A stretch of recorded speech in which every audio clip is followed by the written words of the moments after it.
All right, Jason, welcome to the studio. Mate, thank you for having me. I think you're my first Australian guest. Oh, really? Do we can put subtitles up if you like. Does that help people? The American audience may struggle. Yeah, that's right. Well, actually, it's a bit of a out of the box thing to start with, but we had an Aussie actually doing some work for the channel once, and they had to subtitle him in uh, in Asian countries where English is a first language. Yeah. His Australian was so bad, so hopefully we're not at that point. Singapore and Hong Kong. Yeah, that's right. Where the money is. Yeah, exactly. No, it's true. Like, there's some Australian accents out there that are just unable to understand at all. No, that's the same. And even for us, though, we have the same problem with some of the British Cockney. For our era, it's a bit tough, and some of those East Coast accents here in the US, they're pretty heavy. They're pretty heavy too, but Guy Ritchie did make an entire career off of bad British accents. Yeah, that's right. Good old Guy Ritchie. Yeah. He's a bit of the legend, isn't he? He is. I watched, what did I watch the other day? I watched Snatch with Brad Pitt doing his pikey, his just gypsy. Fucking brilliant. Yeah, I know. They just, but look, it's we're all forgiving when there was, they're Brad. He can get away with anything. Yeah. So The rumor is on that film that Guy Ritchie wanted Brad Pitt for the main character, who was the boxing promoter, who was played by the bald guy, yeah, Jason Statham. Statham. Yeah. Yeah. But when Brad Pitt was auditioning for it, his British accent was so fucking bad that they just told him that he could be the pikey boxer, and then Jason Statham got the original role. Yeah. What are your thoughts on what's the one I just watched the other day? The Gentleman? Is that the Oh yeah, The Gentleman. Yeah. amazing? Yeah. The TV series or the movie? Both. Yeah. Yeah. Both are amazing. Both are Yeah. amazing, but that movie was pretty much flawless. Yeah. It's great storytelling. With McConaughey. Yeah, that's right. But I mean, how good is Hugh Grant these days? He's coming to this whole other genre in his career, and so much more at ease in himself, I think, and just playing just a raft of characters. It's great to see. I think he's the best because he just doesn't give a fuck. Yeah, yeah. Well, they're saying that now. I saw that interview with Daniel Craig the other day, Yeah. and he said, I mean, I don't give a fuck phase now. He couldn't have done the movies he's doing now when he was Bond, of course, because he's Bond. But now he's going, I've been there, done it, and I'm not holding on as tight, basically. So I mean, can you imagine being Bond for like 12 or 15 years and having maybe $100 million in the bank, and then just being like, I'm going to do every fucked up movie I ever want to do. Yeah. that's what, and I can charge. Yeah. I'm going to play queer. I'm going to play handicapped. I'm going to play autistic. Like, you just go down the line of like all these, challenging roles for actors that he might want to Well, do. if I ever win the 100 mil lotto, I'll let you know how it is. I'll call you up and say, mate, guess what? Fly me to Australia. Yeah, what do you want to do? Yeah. The interest is paying for your trip. Yeah. Tasmania. Yeah, Tassie's great. Yeah. Yeah. Okay. So you've come in from Australia. You're doing a kind of whirlwind tour around the US. We will get into that Yeah. a little bit later. But you got to walk me through your career as a National Geographic photographer, world-class photographer, wildlife photographer. Mm. I love talking to photographers. I love photography. People out there love photography. So let's kind of go back a little. So where were you born originally in Australia? In Melbourne. Okay. Melbourne, born and bred. Love the city. It's literally a city that I genuinely love. I've been fortunate that I've spent my folks, myself, two brothers, mum and dad. Dad was one of these famed long-haul truck drivers on the road Monday to Friday with the biggest rig in the state. Mum was a waitress, frightfully intelligent, made me debate US foreign policy for the previous 10 presidents until about 3 in the morning. So I'm well aware of the US political system, grew up with that. But basically my childhood was very akin to Gerald Durrell. I'm just going to turn that phone off, mate. Sorry, so many planes. No worries. No worries. It's a rookie mistake. We So- just don't want it beeping at us. No worries. So who's Roland Darrell? Gerald Durrell? No, I don't know. Okay, so Gerald Durrell, yeah, I think you're so well traveled. I think you'd like his books. So he was this wonderful British writer who they would go and live on this island, and it was full of tortoises and butterflies and all of these sorts of things. And it was this eccentric British family where he learned to watch wildlife. He made these observations, kept things in boxes, all of these sorts of things. And they're classic stories of a wonderful childhood well spent. But amidst wildlife and freedom and doing silly things as a boy and all of those sorts of things. that was pretty much my childhood. So mum and dad bought, as all parents, new parents did, bought a house out in what would become the burbs, but it wasn't at the time. It was river red gums and swamps, and we were the second house out there. So there was always snakes in the backyard and dragons and frogs, and dad would be on the road. So he would come home with injured wildlife, owls that had been hit by cars, or kangaroos where the mother had been killed and we'd have to raise the joeys. Are you serious? Yeah, 100%. That's fucking cool. Yeah, so, I mean, I never knew an existence without this stuff around. And so for me, I literally have never known a time in my life without the influence of wildlife in some shape or form. But when I was 8, I took my mum's Kodak canister camera. Remember those canister cameras? So you put the film in, but the film was in 2 little canisters and it rolled it around the back, showing my age. But it was mum's camera, not mine. Yeah, a one-shotter, yeah. One shot, yeah. And so basically we went to Tullamarine Airport on a school excursion. That's the main airport in Melbourne. Mhm. There was, believe it or not, they let kids on anyway, they let kids on the tarmac. They let kids on the tarmac. I'm 8, I'm on the tarmac, and so my first shots were of a Pan Am, of all things, Pan American, jet looking up at it, and then they took us inside the cabin, and I took a frame looking out over that huge grey wing. I've still got these photos. So that's where my photographic career started. However, At 8. at 8, I've had no life. It's just been life through the lens. Yeah. But however, the one thing that probably is important for people to understand is that I drew and painted eventually very heavily as a child. So pencil for years and years. So as much as I studied the maths and sciences and everything, I also did art and art history while I do maths and sciences. I was shit at all the math and science. Yeah, well, I found it.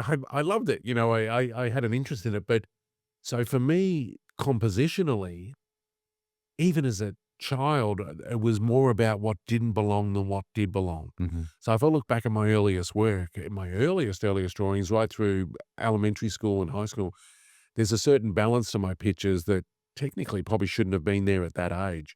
And then I adopted oils as I went through high school.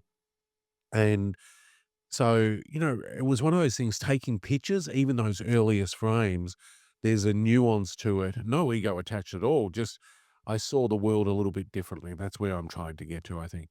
Yeah, it's funny, like, it's the key to photography is obviously composition and framing, the subject and everything like that in just the right way to make it both, telling of a story and then also visually beautiful, right? And that influence comes from so many different things. Like, it can come from being an artist at an early age and drawing and like, because when you draw, you have to compose an image and a frame, and it's got to be centered or, or 1/3 off or whatever, right? Yeah. Great, yeah. And I mean, it was interesting for me because everyone has a they story, but my teachers and masters and everything, I went to a couple of pretty good schools. They thought I was going to be the next Dali or some semblance of. Surrealism was one of my genres, I guess. And I remember I did this pencil drawing and it had these floating cubes. And I'm a teenage boy, prepubescent, and coming off the cubes with genitals, and my mum saw this set of outline of breasts on the cubes. And she went, "Oh my God, you've got a female art teacher. You've got to rub them out." And I went, "Well, it's pencil. There's going to be a mark." But she made me rub them out. At the parent-teacher night, my art teacher, my art master, tore my mother to shreds, Mhm. like tore her to shreds. Never get inside that boy's head again. We don't even know what's going on in there. And that, I think, was the first or only time my mum ever apologized. I'm not too sure. But that's a whole nother story. But it was one of those things that I had that ability for people to support that creative endeavor, Mm. which is important for anyone, especially when you're young. Yeah, like, think about it, so many kids just don't have that support or that encouragement. No, and for me, and we'll probably talk about mentoring at some point, or we should probably, but I was really fortunate. I love school, and so at different points in elementary school and secondary school and through my life, people have stepped up. Not so much at Geographic initially, but that would require qualifying, but people stepped in to say, "Wow, there's something about this kid," and put me on the next train or put me on the next train or encourage me or push my brain a little bit further. And that's, I think, especially for boys, because our brains are like cats in a bag, it's never going to end well sometimes. It's a fucking mess. It's a mess. And so And so having those people step up. So, it was interesting. So I went through drawing and painting, and then I'm walking to school one morning. So I'm walking to school. It took me 2 hours to get to school, a bit of a Dickens story, but it was a great school, and, so it was worth the effort. And then I had this epiphany. I want to make images for the rest of my life. So there was this using mum's camera on and off over that period of time, having this epiphany, coming home and my mum telling me that my grandmother was going to Hong Kong Mhm. in 3 months for a holiday. And I had $250 in my bank from delivering papers. I gave Gran the $250, and when she came back, I said, "Just buy me a camera." I hadn't researched, I didn't know anything, I was 14. When you were 14, Hong Kong was still the place to get cameras? It was still a place to get cam.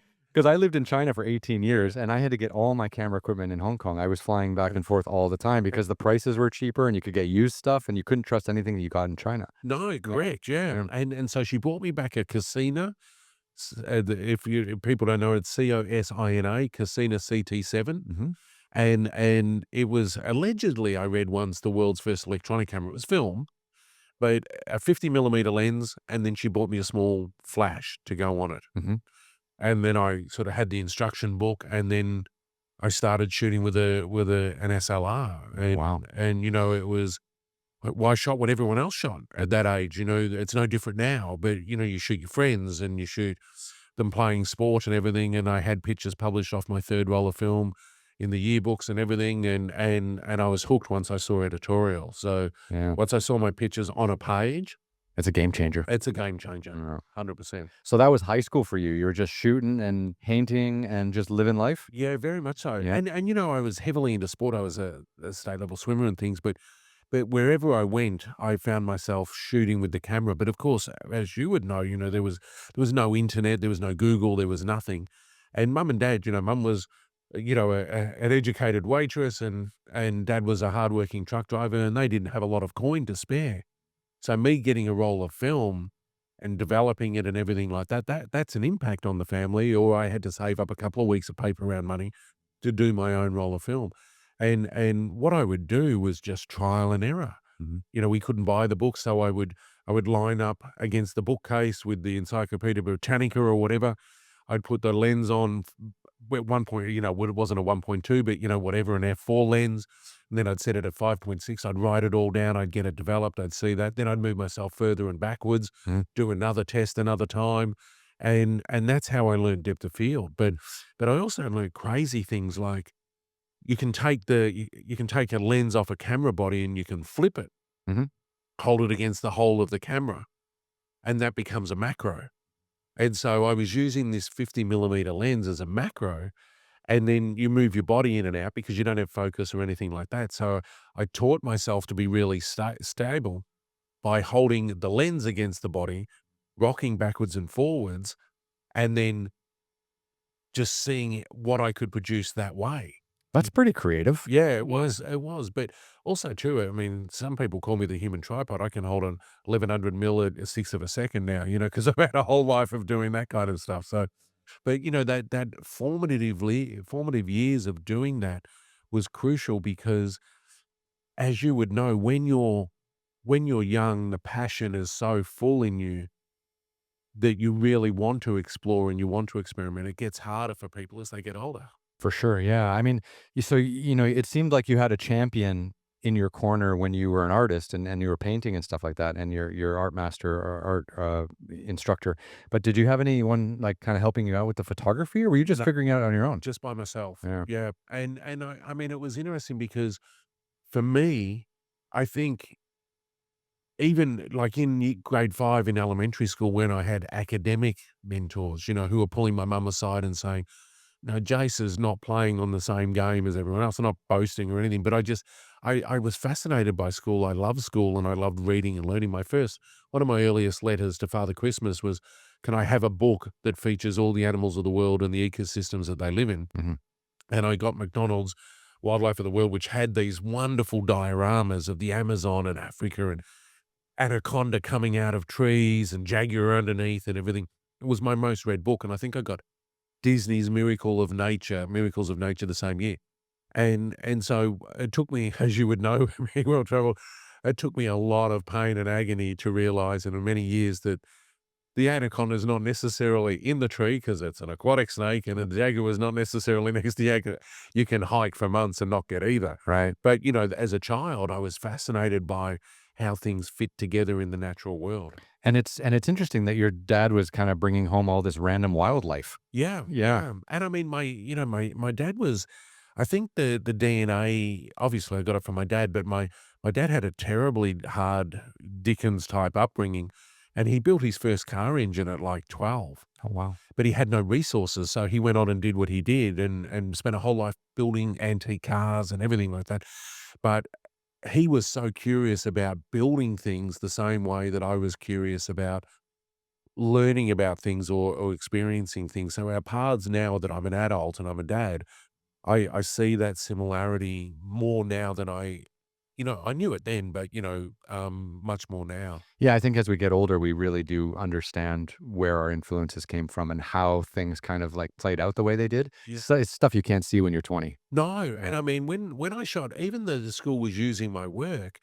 I remember hearing the announcement for the yearbook photos for the photography for the school photographers. Mhm. And I didn't turn up because I didn't think they were talking about me, yet half the pictures in the book I shot. So if I go back to my yearbook and I look at the photographer's photo, I'm not in it, Oh my god. which is ironic because of all the people that were in it, I think I'm the only one that actually stayed with it. And did a lot of your were your classmates into photography? Like, was there like a photography club or anything? No, nothing, So none. you were solo. I was solo. Yeah. And that's the interesting thing, right? Because I mean, that journey of being alone, and Australia's a long way from anywhere, is a path that I took alone my entire career for much of it. And so when I finished high school, Mhm.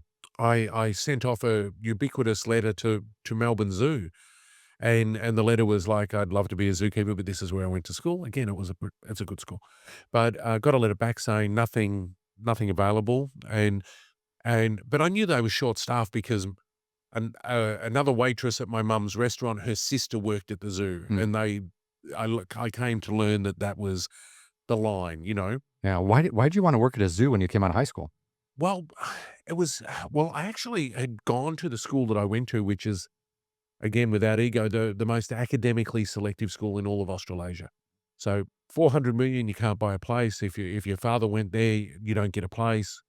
Boys from around the world and Australasia come and sit one entrance exam, and they take 200 boys. And so I got in. And I always thought I was going to fly. It sounds like a cliche, flying the Air Force. I was in the Air Corps. We had military at the school. I'd go and fly planes on the bases, not me steering, but, I'd go and do that thing. But all that study, I guess, and maybe it was just the way it was meant to be. It was 1 week before my final exams that I went and sat the eye test for driving. Mhm. And the lady said, "Oh, there's something wrong with your eyes." And then she looked at me, and my face was a powder keg of bruising. She said, "Did you get beaten up?" And I said, "Look, I play water polo for multiple teams. I'm in the back. I spend my weeks getting the hell kicked out of my face." Yeah. "Oh, Jace, that's fine. Come back in 2 weeks."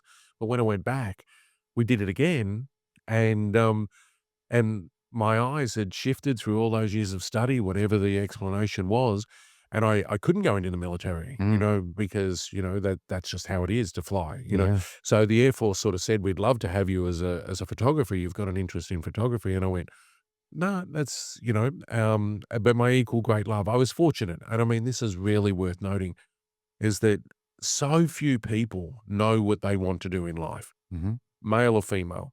It's not common, especially as a teenager. So I had this dual passion. I had this photography, art, wildlife, natural history kind of passion. Similarly, the science has fed my desire to be a pilot. Mhm. When that died, it was a shock, but I transitioned across the field and moved forward with those other passions, which, and in hindsight, it seems easier than it was Mhm. at the time, but I was very, very lucky that I had that. I'd had these multiple interests, and so the zoo seemed like an obvious place that I could go and work with wildlife. And 3 months after I sent the letter, I received a letter from the zoo saying, "Come in for an interview on Tuesday, the 8th of March," I think it was, or 6th of March. And so I went in, and the curators at the zoo were German. And Germans like things to be on time. Of course. And, so I sat down in the office and the German curator said, "Are you the applicant that's on time or are you the one that's late?" I looked at the clock and I waited about 4 seconds and I said, "Now I'm on time." He said, "Excellent, excellent." It was the only time I was ever on time in the zoo, and I started 2 days later as a keeper. Amazing. Yeah. So so tell me a little bit about this water polo story because I played water polo and my dad played water Oh, polo, wow. and it's not a sport you easily get into by accident. No, no, that's right. Well, I mean, it was funny. My dad, through the driving, he had to have a spinal fusion. So that was back in the day where they hung bricks off your legs and you laid on your back for 6 months. When he came out, the surgeon said, "You have to do swimming." So mum said, "You can go with your dad." And I was playing football, Australian rules football Mhm, at the time, and I was young, and I was 10, I think, at the time. And so mum said, "You can get some lessons." I don't wanna have lessons, and it became an enormous part of my social life and everything. But, I mean, I was built like this at 15, and I had an aptitude for butterfly and freestyle. mhm, And I took off, and so suddenly my club didn't do water polo, but the school that I went to had a pool and everything, and so I turned up and all the house sports, it's the old Eton system, the old English system, right. and so you get allotted to a house, and the first event of the year is swimming because it's summer, Mhm, and they said, "Can anyone do 50 meters freestyle and this and this and this?" And of course, I was flavor of the month because I was pretty quick. mm, One of the things that and then I jumped into the pool and started playing water polo. So I played for the school, I played for the old boys, I played some state league and things like that in that school network. But I rode and I played football for the school and I won 2 silvers at state level on the track mm, and for 100 meters. Never run before in my life. I just happened to have these short twitch muscles that they call them now. mhm, But it got to the point where between academia and all of that sport, I couldn't consume enough. I was in the pool 7 times a week and all that kind of thing. And so my parents got together with the school and the doctors and they said, "Jace, you've got to choose. Either you accept one of the squads that you've been offered, which may go to you might wind up in the Institute of Sport and swim for the country, or you stay at the school and start cutting things back." mhm. And so I stayed at the school. I still played lots of sport, but I really had to cut it back. And it's on occasion, I wonder how quick I could have got, because I still swim now. I love swimming. Mhm. I don't play polo anymore. I don't have that cardio anymore. But it's a hard sport and it's a violent sport. And we used to have a swing, and come home and, there'd be blood coming out of eyeballs or whatever, as you know. But it was also one of those things that a couple of years after I retired, I turned up to my old club and there was a major swim meet on and they said, "We'll give you a wild card." And I said, "I don't want to swim." I haven't been to the pool for like 2.5 years in that space. Mhm. And they said, "No, no, do it, do it." And so they gave me a wild card and it was just short course. It was the 50 fly. And so they made this announcement because my family, mum had been in the club, everything. Jason Edwards is back in the pool and I won. And, my coach at the time, who'd been my coach, I got out and he came up and he put his hands on my shoulders and he was crying and he never spoke, and because I think every coach thinks that they've got one Mhm. in their career and I was his one. And, Did you tell me you want to be a photographer? not at that, no, we didn't talk. He was too upset. But, that was, I so vividly remember that in my life purely because I thought I'd already turned that corner of that swimming career, but as you know, Mhm. boys get stronger and stronger into their late teens and 20s and things like that, and, but, I was shooting already at that point, and things like that, but it was I've had that was one of those moments where I went, "Wow," not that I'd made the wrong decision, but, those sliding door moments, I guess, and we've all got those stories, I'm not alone. Yeah, it's funny. I played basketball I played water polo actually for a little bit, but and then I swam too. But my dad was in the Olympics for water polo Oh, wow. for Canada a long time ago, obviously, and so he got me into that right away. It was just too violent for me. I couldn't fucking take it. So I slowly gravitated towards basketball, and I ended up playing it at the University of Toronto for basketball, playing varsity basketball and stuff like that, which is Division 1 in Canada. But then it wasn't until my basketball career was over Yep. that I picked up a camera and my brain just exploded. Like Interesting. I needed to finish with the sports before I could allow myself to have like a real hobby. Yeah, yeah, that's and that's I think one of the juxtapositions that people who love photography don't address in Mhm. themselves. There needs to be that self-awareness. You can sit there and fly with the fairies and take amazing pictures, and that's completely fine. But if you're not self-aware, I think you're going to struggle because it's such in some ways, an introverted and also a selfish pastime. There's a line in my book where I turn around and I said something like, photography was probably the most selfish career I could have ever chosen for myself because it was all about me creating for me and making me happy. Mhm. But I also saw, as we all have, so many people who are unhappy in life. I had this, it wasn't necessarily going to be a success, but I had an idea of what I wanted to do. Again, which is something that many people don't have. So I was fortunate enough to sort of go down that path. But it was interesting at the zoo because I started working with native mammals for 6 months, kangaroos, koalas, wombats, things like that. And then I was moved to carnivores, so big cats, bears, meerkats, all of those sorts of things. But the vast majority of that period of my career was big cats, that's what I did. But I had a camera. Now I couldn't walk around all day, and zookeeping's a labor-intensive sport.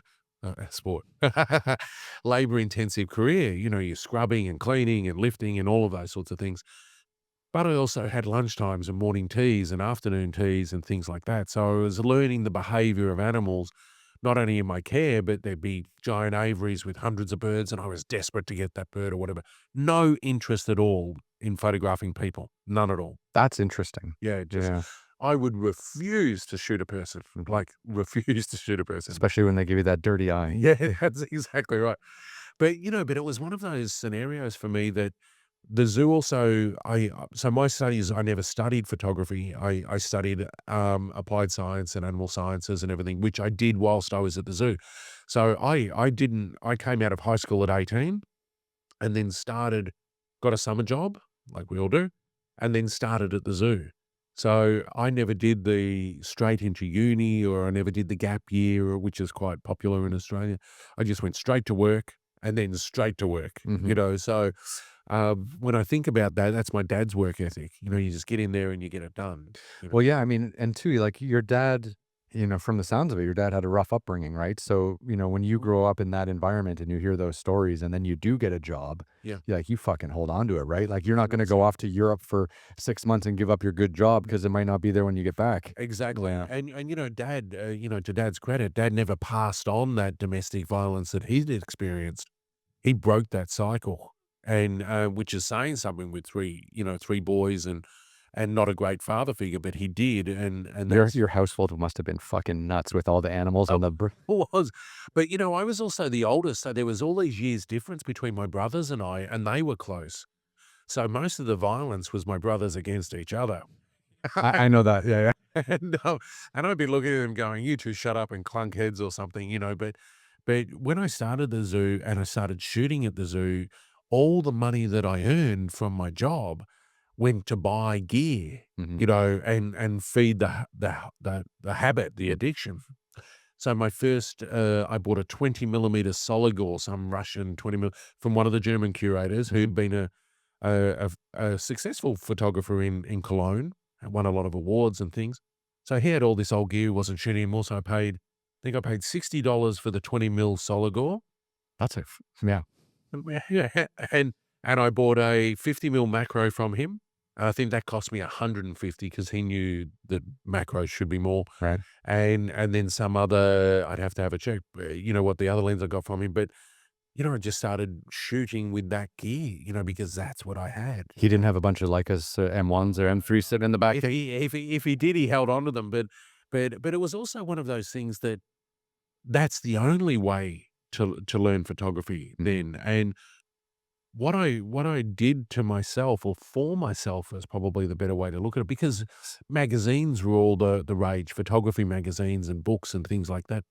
So I started buying those and started reading, but I found that I got really, really, really depressed Mhm.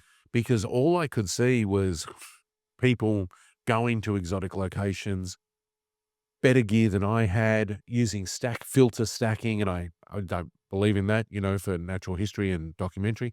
Um, so they were doing all these things that were basically pissing me off. just driving me nuts. And I'm like, I'm full of testosterone. Yeah. I'm like 18 years old, 19 years old. So I drew a line in the sand and I stopped buying books and magazines. And I did not buy another book until probably about 10 years ago or something, Mhm. because I wanted to form my own style. Mhm. I was determined not to see what anyone else was doing. That's very interesting because Mm. everyone says like, "Oh, get Cartier-Bresson, get Salgado, get all these guys, right? And see what they're doing, and then, either try to replicate them or find your own version along the way, and then you get a whole, bunch of photographers that are all shooting the same." 100%. Yeah. And I remember when I started at Nat Geo, that I was told in those meetings the number one way not to get into National Geographic, Mm. so the "not" is the key word there, is to shoot like just replicate what everyone else does, and because they've got people who can do that. You were in China for 18 years.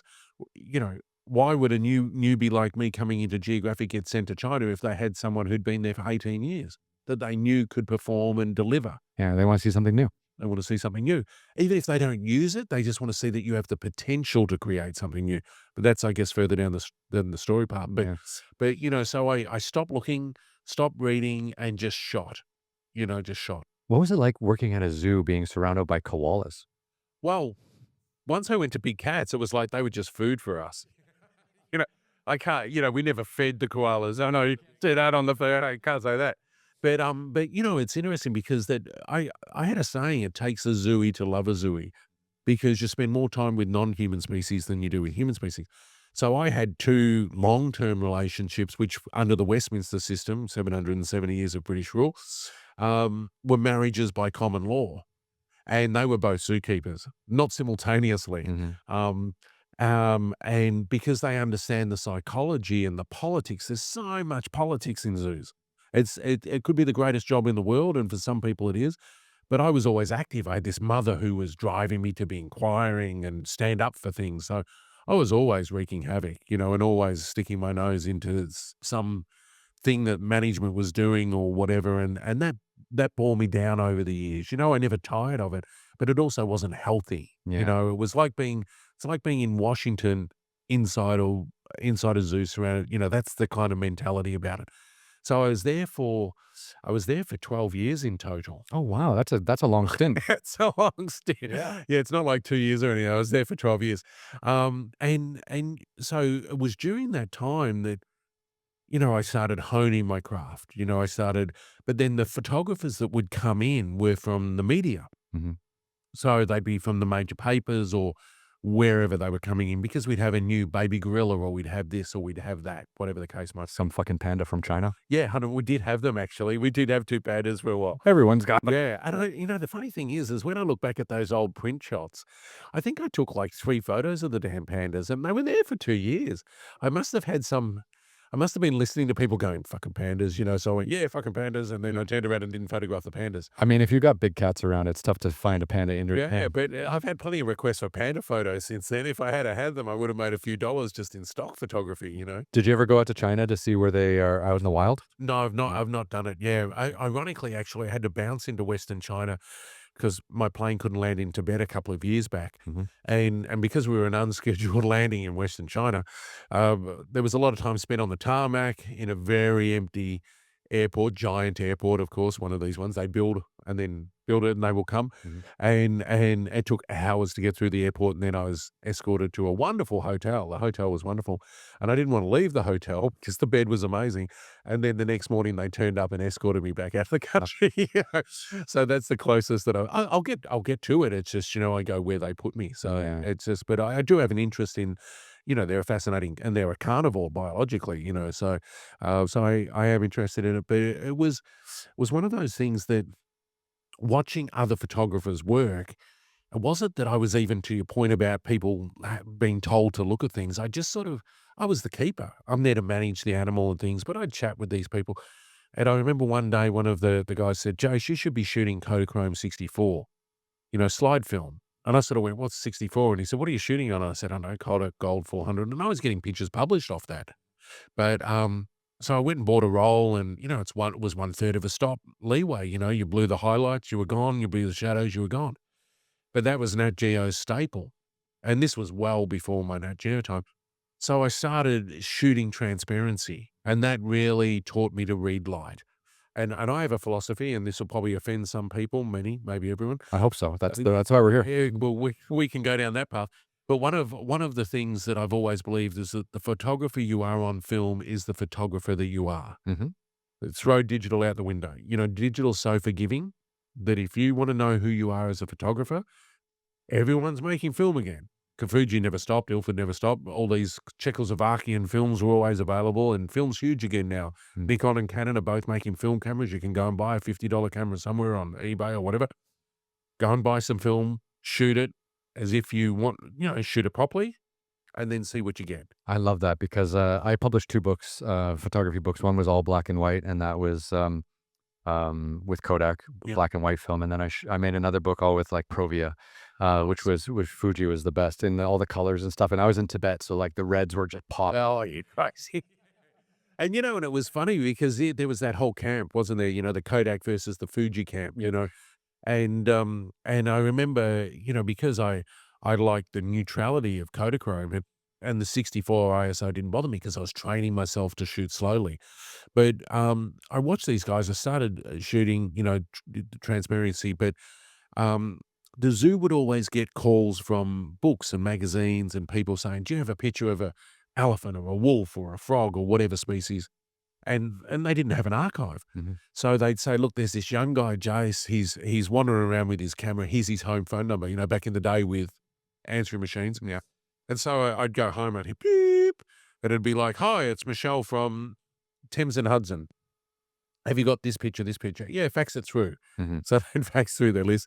And I would, if I didn't have it, I'd go out and shoot it. I'd go to the reptile house, or I'd go to the bird aviary and try and get a heron or whatever, or I'd go out on the weekends and try and shoot it. And that's how I started. Outside of the first couple of images that I had published of wildlife were science journals connected with the zoo. Someone say, "Oh, have you got a picture of this?" or whatever. But those first paid jobs were coming to me via reception at the zoo. Mhm. And once people had your phone number, they would just call. So I just started shooting. If I saw a garbage bin overflowing or autumn leaves on the ground or whatever, I shot it. I Mhm. shot and shot and shot everything that felt that had some environmental or wildlife or whatever sort of thing, backlit leaf, or I just pounded away. That's a hell of a side hustle. Yeah, Mm. and it is, and so to the point where I started researching, and I thought I need a platform by which to market myself globally. Mhm. That's how I put it, because some of these country companies weren't national; they were international. Well, that's an interesting thing. So what time are we talking here? Because we're kind of maybe the same age, and we kind of grew up. We kind of both probably became photographers and an interest in photography before the internet allowed photographers to Oh, advertise globally. 100%. This is, I mean, I started all those teenage stuff was in, mid to late 80s, and then this is early 90s and Mhm. stuff like that. And so I went and got myself a copyright lawyer, and I spent 6 months of my salary on this copyright lawyer. And I just tried to research through books or whatever. I'd go to bookstores and everything, and I'd flick through all the photography books to look for a contract or something, because contracts, people should know, they're copyrightable. Mhm. You can't just steal someone's contract. But I tried to get all that information, gave it to Rob, and we're still mates now, all these years later. But in that contract, there was a clause, and the clause said that if you didn't publish my name, I'd bill you 100% Mhm. for the punishment for not publishing my name. Nice. Yeah. So suddenly my name was everywhere. So I registered a registered business name, Bioimages. Bio is Latin for all living things, bio-images. I still own it, of course, so no one can steal it. But that became the credit was Jason Edwards Bioimages. Mhm. And so And right there, you had your own photography agency. my own photography agency, and it grew, and it grew. Yeah. Because, and it grew, and it grew to the point where people stopped publishing Jason Edwards, and they only published bioimages. Oh, wow. So people were calling up and sending me lists of 100 different requests, especially children's education publishers who are doing so many books that they need the male antlered elk and the female, because they've got to show both in a book. And you had all that at your fingertips at the zoo. At the zoo, and the zoo owns 3 properties. So we had a native mammals property, we had an open savanna property with African species and some Asian species, and then we had the zoo, which had hundreds of species. So so the zoo didn't mind you making a killing off your photography while you're shooting, like Well, I don't know if I was making a killing. well, I mean, you definitely had a good side hustle. Well, I did, and the interesting thing where they did mine was that so they did these beautiful guidebooks, for the punters to buy when they came into the zoo, and so every couple of years they'd update it, and so they'd send me the list, and I'd send them the pictures, especially the transparencies. They'd only work in tranny. What did they say when you sent them the bill? Well, here's the thing, they had a choice, right? So the choice was they pay me by the hour because they had another guy, Mike Silver. Mike and I, he's 20 years older than me, but he was the guru in Melbourne and so well paid, very fantastic business acumen, everything. So he'd come in and he'd be on like, this is like I said, decades ago, Mike could be on 125 an hour when the average salary at the zoo was like $6 an hour. I said, you can pay me the same as Mike, or you can pay me off my charge sheet, quarter page, half page, double page spread, whatever. No, we're not paying you like Mike. Mm. Okay. But the problem is they were only buying first rights Right. because I had that all down pat, my friend. Yeah. I didn't mess around. It was not only the credit, but I had a whole pricing list, which I just worked my way through finding. And on that price list, there was first rights, first language, English first language rights, second language rights, whatever. I worked for a couple of years to build this, Mhm. and to the point where people would pay me for my contract. So I would sign a contract to let you use my contract, Mhm. but there was a fee that I would take you to court if you gave them my contract to anyone else, Right. and that helped pay back the fee for using the contract. Mm. How am I not successful now? I did all this stuff when I was like a kid. But anyway, they said, "No, we'll just pay you for the image usage," until they had to reprint. Mhm. And it's And then they there's got a a re-up? they've got to re-up because it's a new edition or it's a reprint. Mhm. So a new edition is, basically 100% or just under, and a reprint is whatever. Yeah. You tell me if it says 4th edition, I'm gonna bill you at 4th edition. That happened again and again and again. They learned to hate me, Yeah. but at the same point in time, they were given a choice. See, people out there don't know, like if you do so like I did news photography, right? Yep. So, I would be traveling around China, some crazy shit would happen. I'd go there, I'd get some shots, and it would be on the cover of Newsweek. Okay, so Amazing. that's like one, right? And then but Newsweek has like 10 versions of it in like 10 different languages.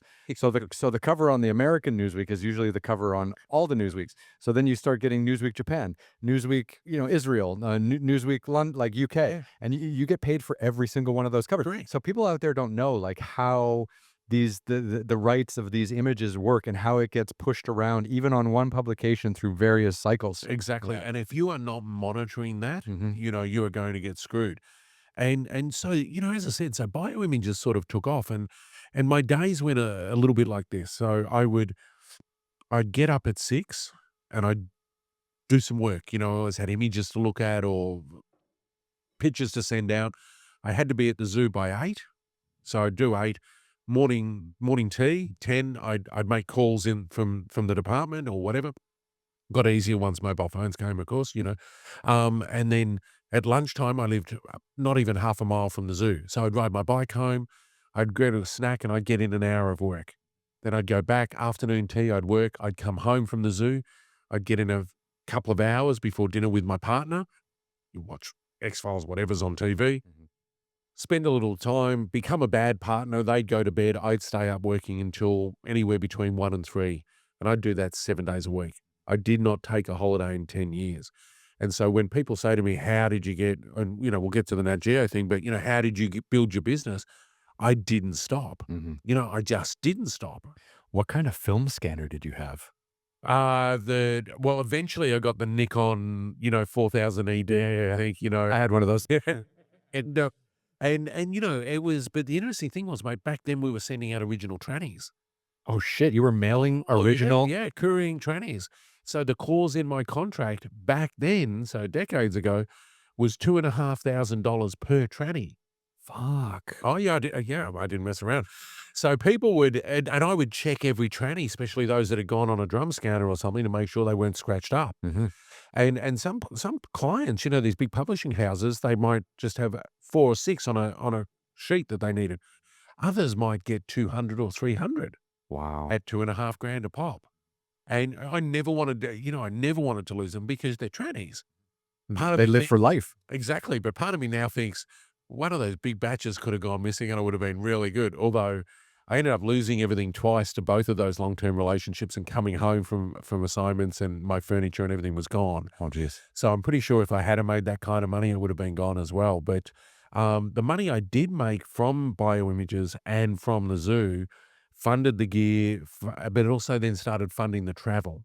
That's the key. That's the key. And the big thing that people don't realize, and this has not changed in any creative endeavor now, no one is going to pay you to go out and do this Mhm. until you can prove that you can do it. So if I wanted to go to South America, I wasn't I had so much biological knowledge of species, and zookeepers buy books. You can't imagine how many books zookeepers have. We have these amazing collections of books. We buy so many books, we don't even get to read them all, which is insane.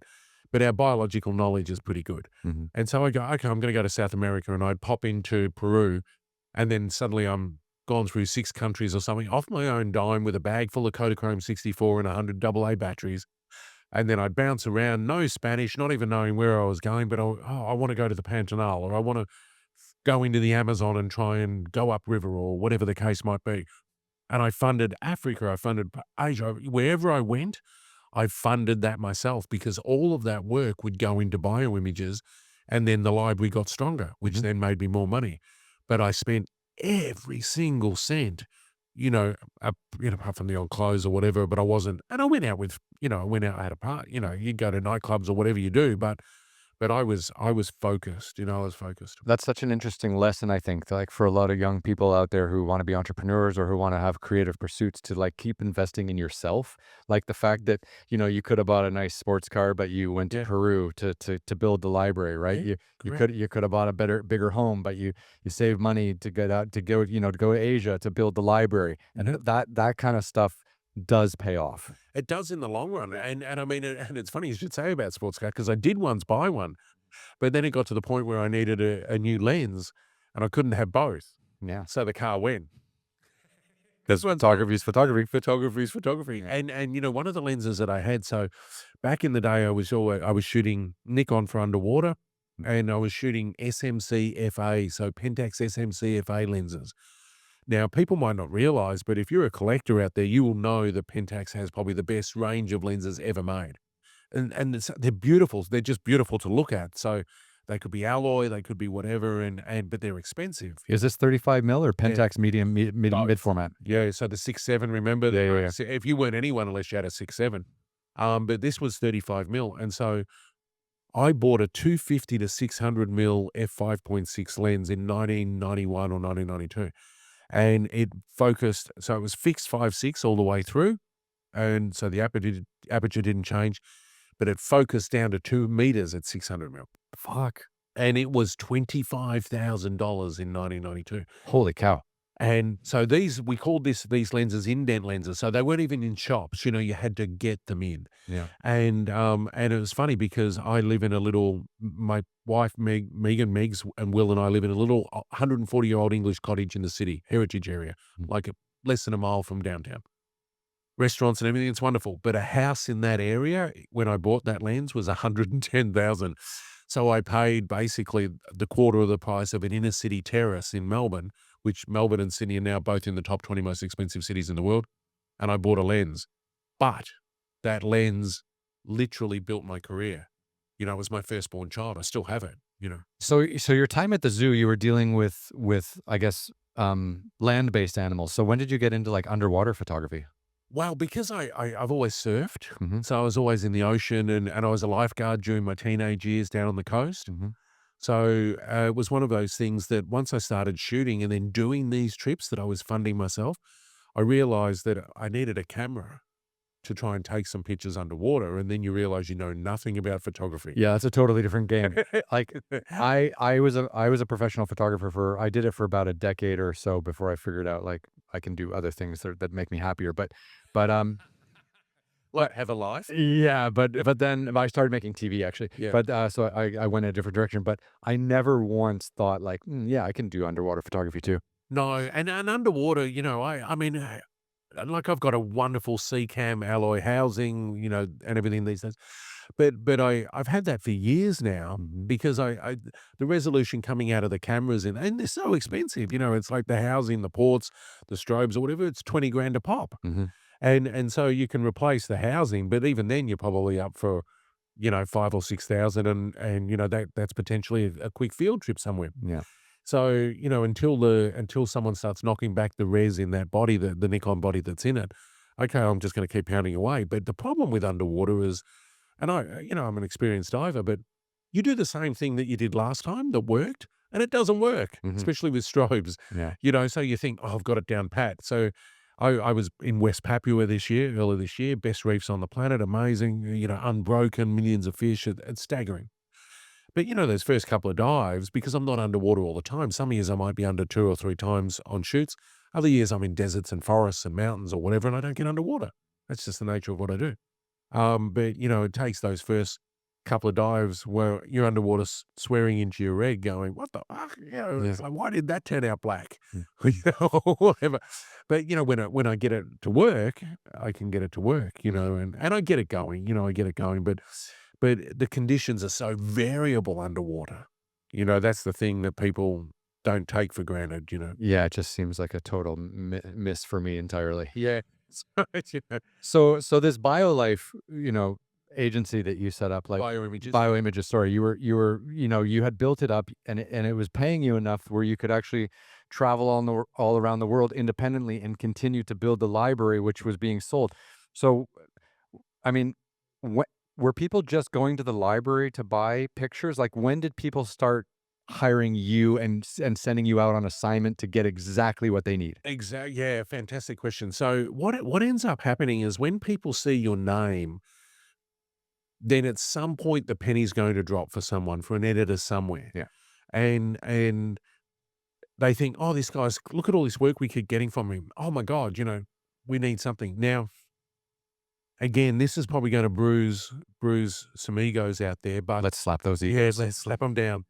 But the reality is it does not matter an iota, and I'm sure we will come back to this. Okay, we won't come back to this now. We'll get into post-production later. Okay. We'll get in this. But the reality is of any assignment for anyone, they will not send you out into the field and just give you carte blanche, No, to never. prove you can get it done. Mm. And that's the ego that needs slapping down straight away. It doesn't matter how good you are at post-production or what you can do when you're on holidays. It's work. Photography is work. And so you will get a 2-hour job or a 1-hour job, and if that goes well, maybe you get a 4-hour job. If that goes well, maybe you get a day job. And then if that goes well, maybe you get 2 days or 3 days, and eventually they'll go, "Hey, let's give this person a couple of weeks to go and do this." So people started coming to me going, "Oh, do you have this? No. Can you go and get it? Okay, is there a fee?" Is there a fee? Of course there is. There's a fee.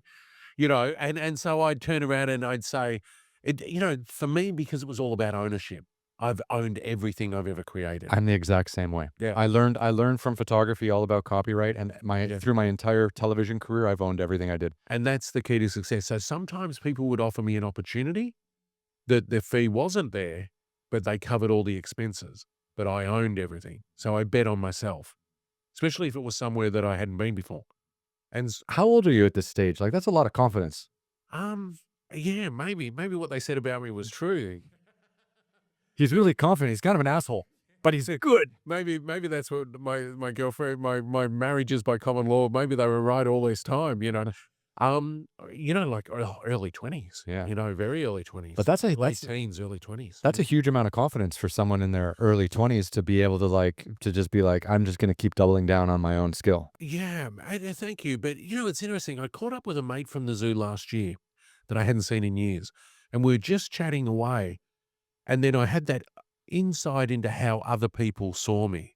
And he brought up the story about, and him and I were very close, and he brought up the story about me selling the sports car For the lens. for the lens.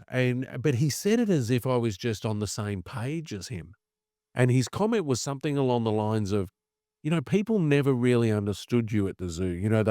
They saw you, suddenly you've got a sports car, or suddenly you've got this new lens, or suddenly they've got this and you're traveling, or whatever the case. He said, "No one wanted No one was interested, in looking behind that curtain. 'Cause they just thought you were selling drugs. Yeah, that's exactly right. Well, it was that time in my life. No, no, that's how jokes, but they were asleep while I was working, Mhm, and I was fit and everything, so I could do both. But he said, "You were so single-minded mhm, at the expense of everything around you." Separate to ego or skill, it was just like, "This is what I'm passionate about." And to be honest, I wasn't sitting there going, "I'm going to be National Geographic one day." mhm, No, that wasn't on my radar. I just wanted to I was addicted to getting stuff in print because that extra money combined with the Zoom money mhm. gave me the opportunity to travel. How important was National Geographic to you in those early days when you were at the zoo? I know you said you bought books and magazines and then you stopped, Yeah, but did 100%. did Nat Geo play a role for you? Because for me, like my mom was a travel agent I and she loved to travel. So from an early age, I was surrounded by Nat Geos, like the magazines. Like yes. I had hundreds of them everywhere, Yeah, and interesting. I fell in love with travel and I fell in love with photography based on that. And I think when I drew that line in the sand and stopped looking at things, it included not Nat Geo. I didn't look at that. Yeah. Look, it always was at the zoo. I should quantify that. It was always at the zoo, and you'd flick through it, but I wasn't pouring cover to cover through them, partly because I had no interest in humans at that point. Yeah, the Steve McCurry girl with the green eyes did nothing for you? It did. I used to catch up with I haven't seen Steve in years, but, I got to know Steve, and he'd come to Melbourne, we'd have coffee and chat about things and stuff, and he wouldn't even remember this, but, I digress, but, he looked at me and this could be 15 years ago or something, I don't even know now, and he looked at me one day and he said, "Oh, don't you miss it? The bullets and the this and the that and everything," and I went, "Well, mate, I'm still doing this," and he went, "Oh, that's right, I keep forgetting I got decades on you or whatever," and he said, "Oh, I really miss it." And I sort of and I could understand why because I was doing crazy shoots at the time. But it was interesting for me because the reverse question to me, from me to Steve at the time was, you're such an incredible body of work." And this was before he started doing all these books with Fiden and everything, going back to the back catalogue. Sure. I said, "Do you ever have a problem that, everyone around the world wants to see you for that image?" Which is amazing. Like it's just him and I. And he just looked at me and went, "No, I get paid an absolute fortune for that shot." And he said it bought me my studio in New York and my this and whatever the case might be. No ego attached, just like such so business focused. And I'm sitting there getting on planes for free. And I'm going, there's something wrong with this picture. But it is the most synonymous shot that Nat Geo has ever put out there.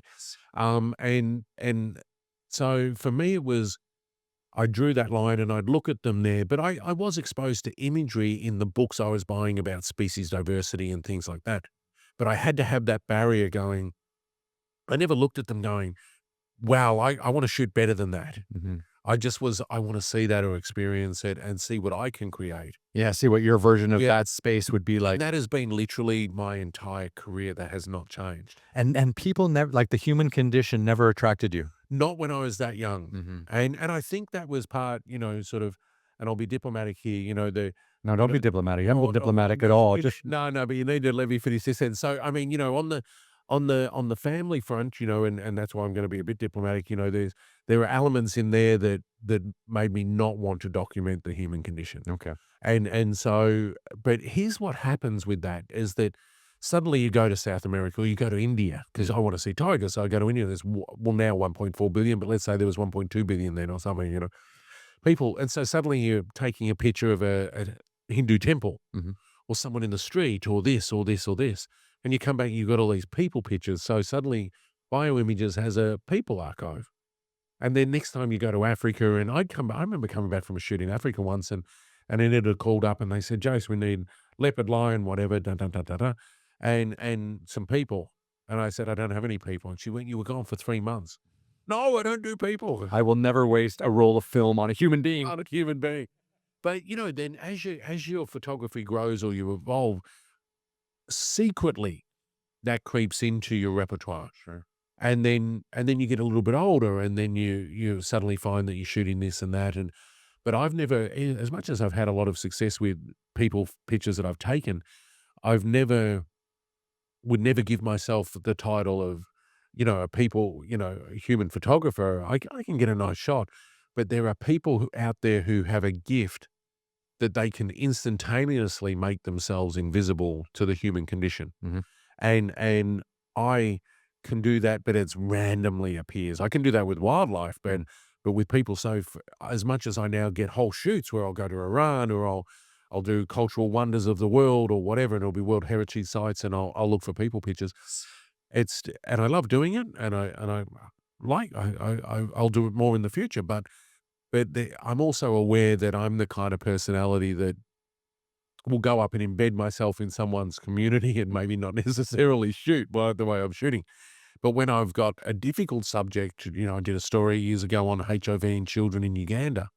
These kids are dying, there has to be that fifth wall. I'm in those communities, there's tuberculosis, there's HIV, there's all these sorts of things, and it's terrible stuff. Mhm.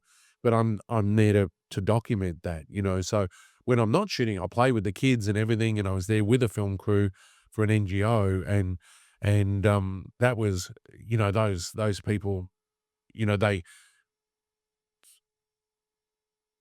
they had never been to Africa before. They'd never been in that circumstance before, so they were ill prepared with a team leader who was in the same category and was ill prepared. That's tough. It's super tough. So I'm in my home ground. Mhm. I'd been to Uganda many times, but I've been in Africa so many times, and they just didn't want to listen. Mm. And so then all of a sudden you've got people with dying children, and they're standing 30 feet away because, the host of their show has his girlfriend there whose father was a doctor, and tuberculosis is serious, and so the doctor's there to his daughter going, "Don't get close." Mhm. So you've got the whole film crew back, which then creates a barrier. Yeah, you gotta be right up there. You've gotta be right up there, Mm. and I'm not gonna do that to a kid no matter the circumstance. Mm.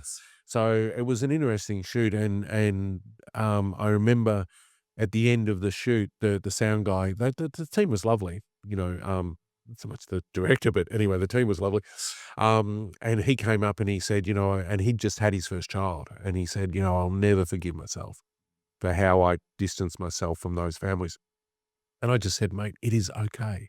We've even been in that circumstance before. 99.99%, you've got a doctor telling you don't do this, but then you've got another guy sitting in the dirt, which is full of TB. Yeah, What are you going to do? yeah. You don't hate yourself about it. It's a tough situation, and it obviously makes a lot of people feel uncomfortable because they're just not ready for that level of exposure to real life. No, and that's the thing, and that's what comes with living in an OECD country, like yours or mine, and you go to these areas and it can be quite shocking. So so the whole bioimages evolution was fascinating because with the assignments, the first assignment I got for Australian Geographic, which has been around for like 50 years or something, they called up and they said, "Jace, can you race down to the aquarium in Melbourne? There's a new species of sea snake.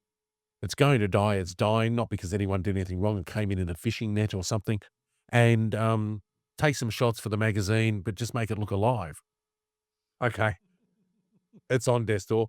So I call up and they say, "Go park here and come running in." So I do that. I shoot the snake, come back out. My four-wheel drive's gone because where they've had me park is a towaway zone. Fuck. So it cost me $350 for the fine. It cost me $500 to get the car back. The whole job was only $250.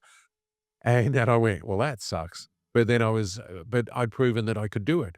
So my next story for Australian Geographic was like a 1-day story, and then the next one was 4 days, and so on and so forth. And I wound up doing all of these stories for them. All of that work eventually went into Geographic, but here in the States. But those commissions, I was doing lots of critically endangered species work and everything like that. And even to the point I actually got offered, they wanted me to shoot these sheepdogs, the kelpies and everything this story on these working dogs. And I rang up a mate of mine who was an amazing people photographer, and I said, "Hey, do you want this gig with Australian Geographic?" And my wife, Megan's going, "Are you insane? You can do that on your head." But I was so, not by that point, anti people because I'd done a lot of people work, but I didn't think I was at a position to shoot that for a magazine like that. Mhm. That was so, as much as I was confident, I had these chinks in my armor, and I could have done it. When I saw the story, he's an amazing photographer, amazing, but I could have done it in my own way, and I didn't back myself in that scenario. That's the only time I've ever flipped an assignment, I mean, yeah, that's the only time I think I've ever flipped an offer of an assignment. In 30 years. Yeah, even longer. Yeah, so That's wild, 'cause, so your experience with the zoo, it turned you on to the animal world, and And obviously fostered what I'd had, yeah. yeah, foster what you had. And for me, it was going to China and being surrounded by all these people trying to find a way to live a better life, basically, Yes. and being there for the 18 years from 2001 to 2019 where things went on a rocket ship. Yeah, Yeah. and seeing that transition. Yeah. And so it's funny because here's the thing with relationships, and, we've been around. Let's just pretend we've been around. And one of the things is that eventually, it all folds. Not always, but if in this lifestyle it does. And I was always saying, "Yep, I'm gonna quit the zoo, I'm gonna quit the zoo." But I didn't because I wasn't making enough of bioimages to necessarily support my rent and everything like that, but it was supporting the business. Mhm. That's 2 different things Yes, completely. because I was spending all that money traveling, Mhm. and so when I was in Western India on a shoot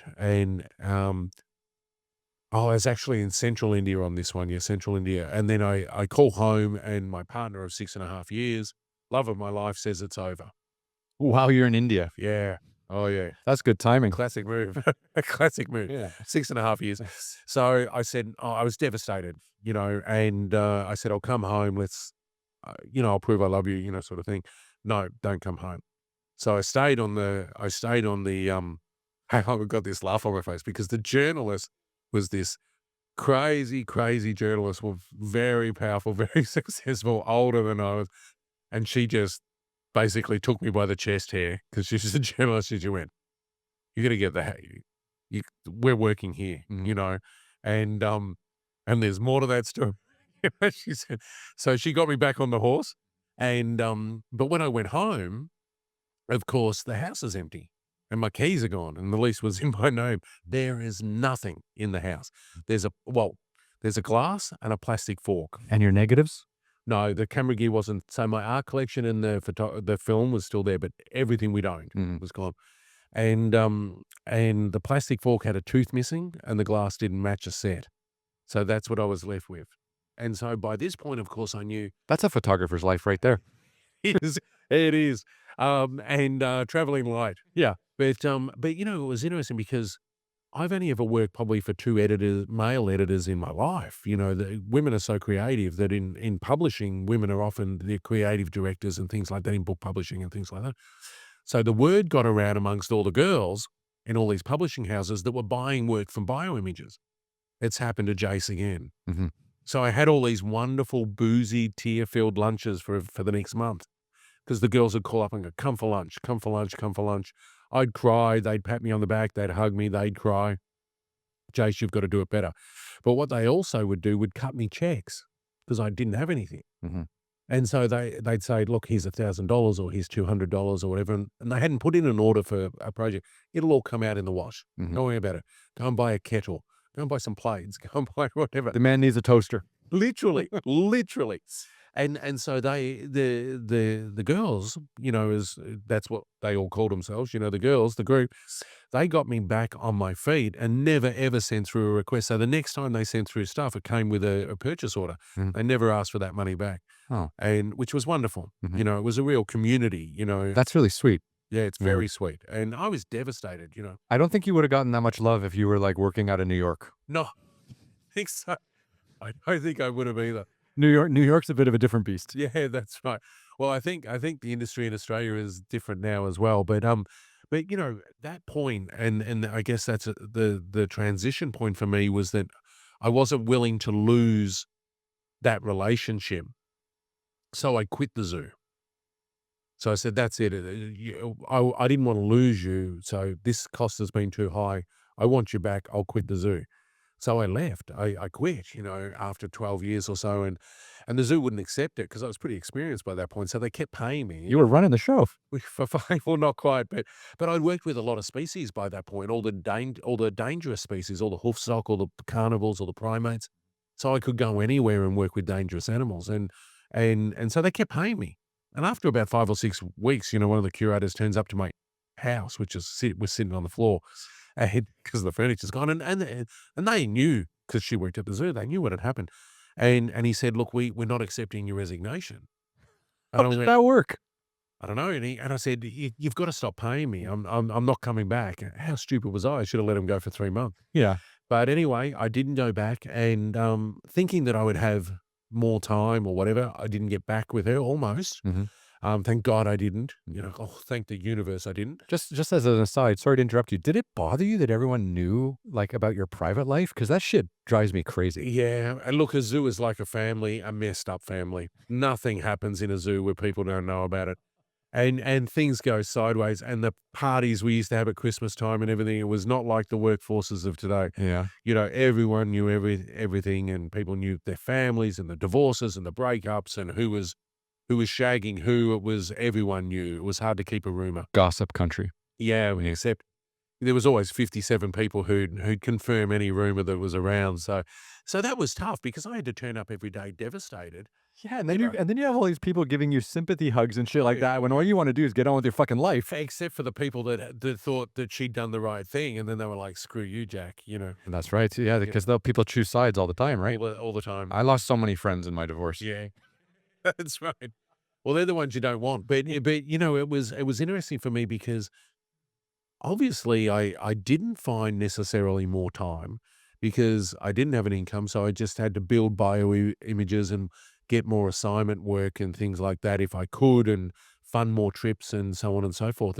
And when I look back at it now, even just having this conversation, I look back at it and I think of the enormity of the task. Mhm. Because when I did that contract at 18, or thereabouts 18, I would turn up to there was a copyright agency limited, Cal it was called in Australia, and it was all these copyright lawyers that protected the visual arts and things.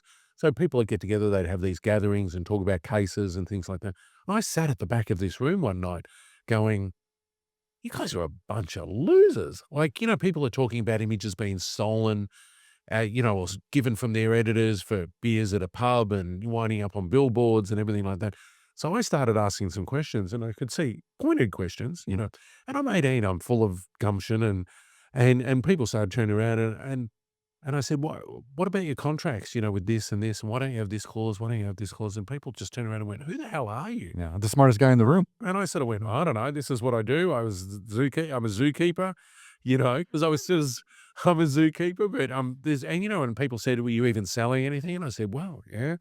And and then people, when I said my company name or my business name, people knew. Some of the people knew, and so then people started asking me questions, and I said, "Well, you guys have made this terrible bed of copyright exploitation. Fuck that. Yeah, No, no, absolutely no." yeah. Um, And then you ended up running the show? Well, no, but some of those people bought my contract in that room, Yeah. and because they said, "Well, why don't you just share it? That's the community thing to do." And I went, "Because I'm on $17,000 a year as a zookeeper. Mm. I spent half of that Oh, on the contract. yeah. I'm not giving it to you for free." Here's the name of my lawyer. You can pay him 10 grand. Exactly, and if you steal it, I'll sue you. Yeah.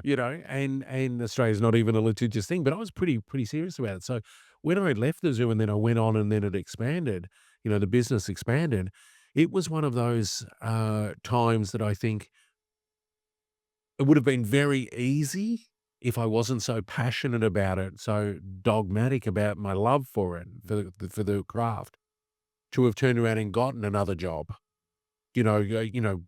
Throwing cement, I would have made bags of cement, I would have made more money. So to push through that period, and then it was years, right? It's years. If people think suddenly you're just on the gravy train, no.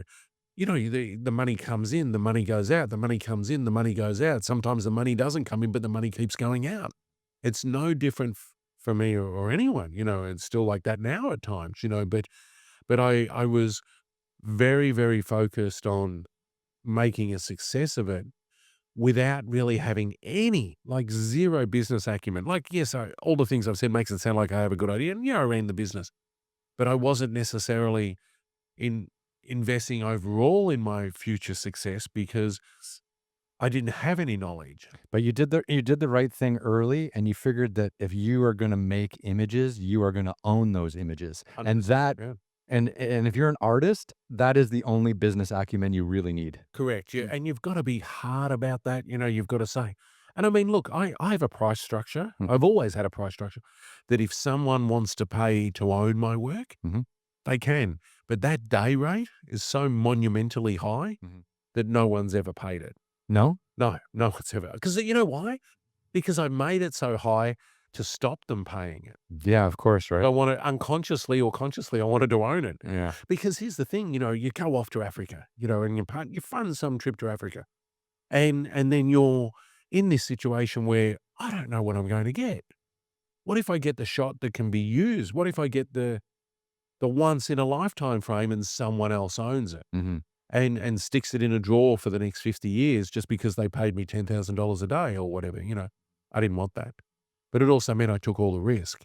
And so that's what people aren't willing to do now. They're not willing to bet on themselves, or even forget betting on yourself. Just investing the time, money, and blood, sweat, and tears and psychoses, Mhm. because it is psychoses, to say, okay, I'm going to go off and spend money. And people go, well, I don't know, I'm not willing to spend that money. Well, that's cool. No judgment at all.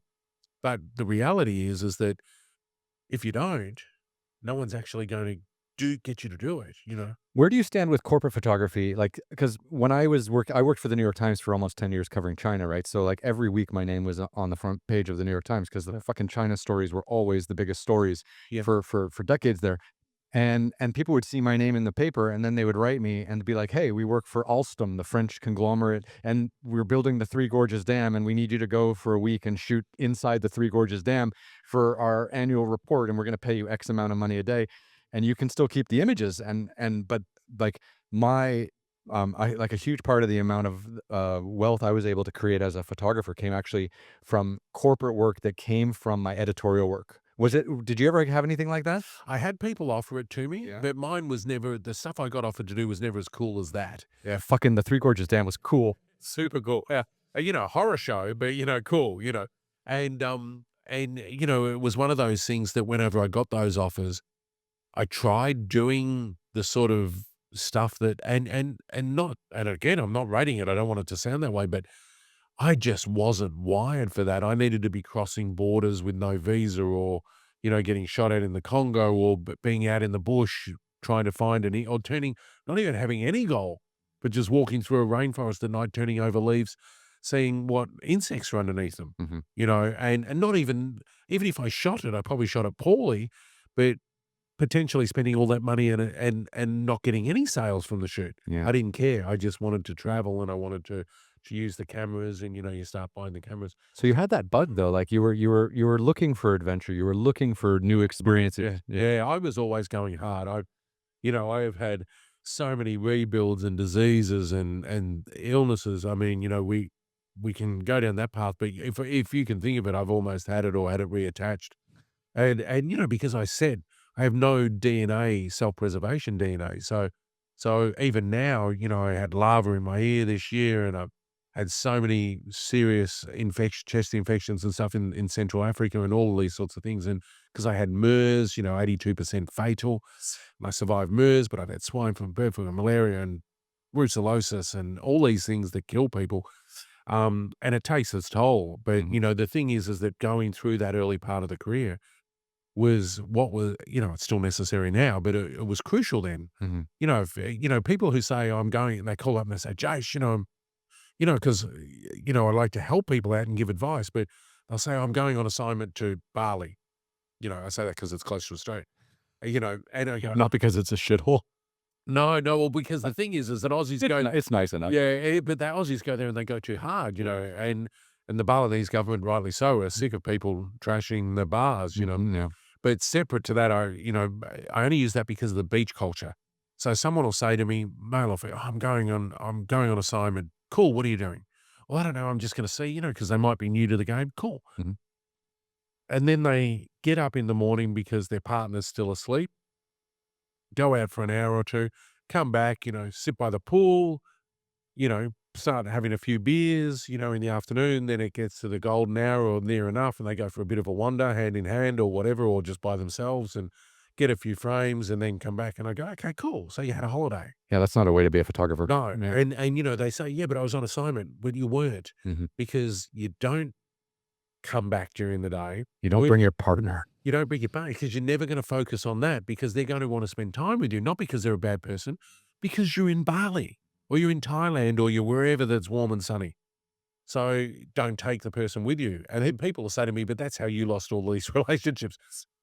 True. But the work has to come first, and if you're not fully engaged in the work on a daily basis, on a full day basis, it's never gonna happen. Never going to happen. And I mean, I remember, funny you mentioned Tasmania before, because I remember I was with that second partner in Tasmania.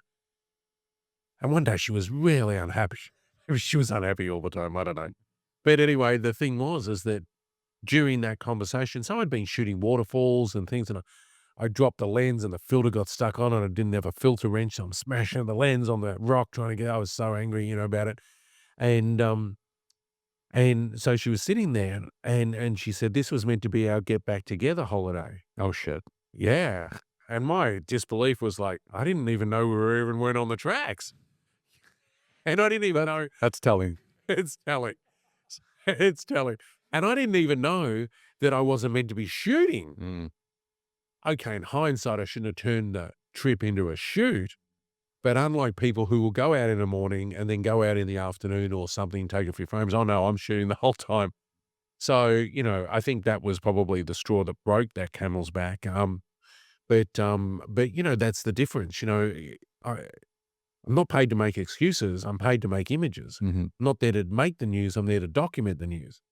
And I'm not there on someone else's dime at any point in my career to, To be on a fucking vacation. no, that's not what happens. You're not it at all. It's not it at all. And I mean, I remember the first international magazine assignment I got offered was for a magazine that was based in Africa, sub-Saharan Africa. And they saw my work. I think, I got you. Yep. yep, You okay? yep, the squeeze is gone, yep. There's tissue in the corner. Yeah, cool. And so I won some award, and then they called me up and they said, "We'd love you to do an assignment for us. Anywhere in sub-Saharan Africa. We'll get you there, we'll get the 4-wheel drive, we'll do it all for you. They just said whatever you wanna shoot, you can go shoot. Don't shoot 3 weeks." Oh, that's fucking great. It was amazing. Yeah. And so they said, "No fee, but we'll get you there, we'll get you home, and we'll get you the vehicle, whatever." Okay, cool. You can buy your own 2-minute noodles. Okay. And they said, "Where do you wanna go?" And I said, "Namibia." And Skeleton Coast? yeah, well, but you know why I wanted to go? And this is one of the few plants that I can say the Latin of. And they said, "What do you want to do in Namibia?" And I said, "Welwitschia mirabilis." And they said, "What's that?" And I said, is that?" that plant out in the Namib that lives for 5,000, 7,000 years?" And they go, "Yeah, it looks like a weed coming out of the ground." But as a kid, I'd seen Attenborough's Trials of Life, Mhm. and it showed the fog coming in from the Benguela Current and rolling in over the Namib, which is the world's oldest desert, stone desert. And the moisture gets absorbed by these. The wind blows the fronds on the desert, and they fray. And then that fraying is how the moisture gets into these succulent leaves. And they went, "Okay, knock yourself out." So I didn't just do Welwitschia mirabilis, but I remember even at that young age that I'm sitting there next to these ancient plants, having seen them as a kid on David Attenborough, and felt like I'd had this full circle kind of moment. And then I gently lifted up, because the plants are endangered, gently lifted up the leaf, and there was this orange and black beetle underneath it. So I took a macro shot of it. The beetle walked off, and there was an orange mite that had been living on the beetle. So that chased the beetle. And then I gently put it back down. So, everyone's happy, beetle's happy, mite's happy, everyone's happy. But I shot this whole circle of life thing just underneath a 5,000-year-old plant, and then I shot other things, desert elephants and, other sand dunes and everything in Namibia. But some of those images stood the test of time, but also too, I was so young, but I was given that opportunity to do it. But wasn't my first rodeo. I'd sort of been traveling before then and stuff. So Did you ever have a desire to write? Because I always felt like, sometimes, like, when I was working on the journalism side, I was with a writer, and then sometimes the writer would go out first and get the story, and then I would be sent out after with, like, a checklist. Like, that happened that. that happened a lot. But did you ever, like in Namibia, you're by yourself, you're Yeah. taking these pictures, but, like, the context, the emotion you're feeling, Yep. a lot of it can be in the imagery, but also too, like, the story that you just told me isn't something that maybe would have come through your photography. So, like, No, not at all. yeah. So, like, did you ever have an inclination to write? Well, I always, so when I started doing those shoots and funding them myself, I started keeping journals. And so it could have been a little notebook or it could have been whatever. And I always thought I'd remember every species I ever photographed or whatever. And my data was pretty good at that time because I could key them out. I don't even remember all the friends I've had. No, no, exactly. But that's the ignorance of youth, isn't it? I remember that hornbill from that hornbill or whatever. But I'd keep these field journals, which have expanded over the decades to me writing more. But the journals for me are often, they sometimes reflect something that's important to me, positively or negatively, but they're also a detox at the end of the day. If I've seen tough things and horror shows, Mm, or that I'm by myself and I just need somewhere to detox. mhm. And so in the book, there's journal entries that are actually journal entries. We plucked them out of the journals, or the captions were journal entries and I plucked them out and took the date out of them or something. So I think journaling is important for creatives and I would strongly encourage everyone to do it. It's very therapeutic. It's very therapeutic. And also too, don't digitally journal. If you're a photographer, stop your brain a little bit. Just buy yourself a little journal. You can get them anywhere, and take that and a couple of pens and just write it down. Get back into the art of writing. And a bottle of Macallan, just like Oh, Hemingway. yeah. Well, I took 7 liters of whiskey into Greenland once, 7 kilos of whiskey to do this ice shoot, and all the teams going, "Why are you carrying that around?" "Oh, you'll see."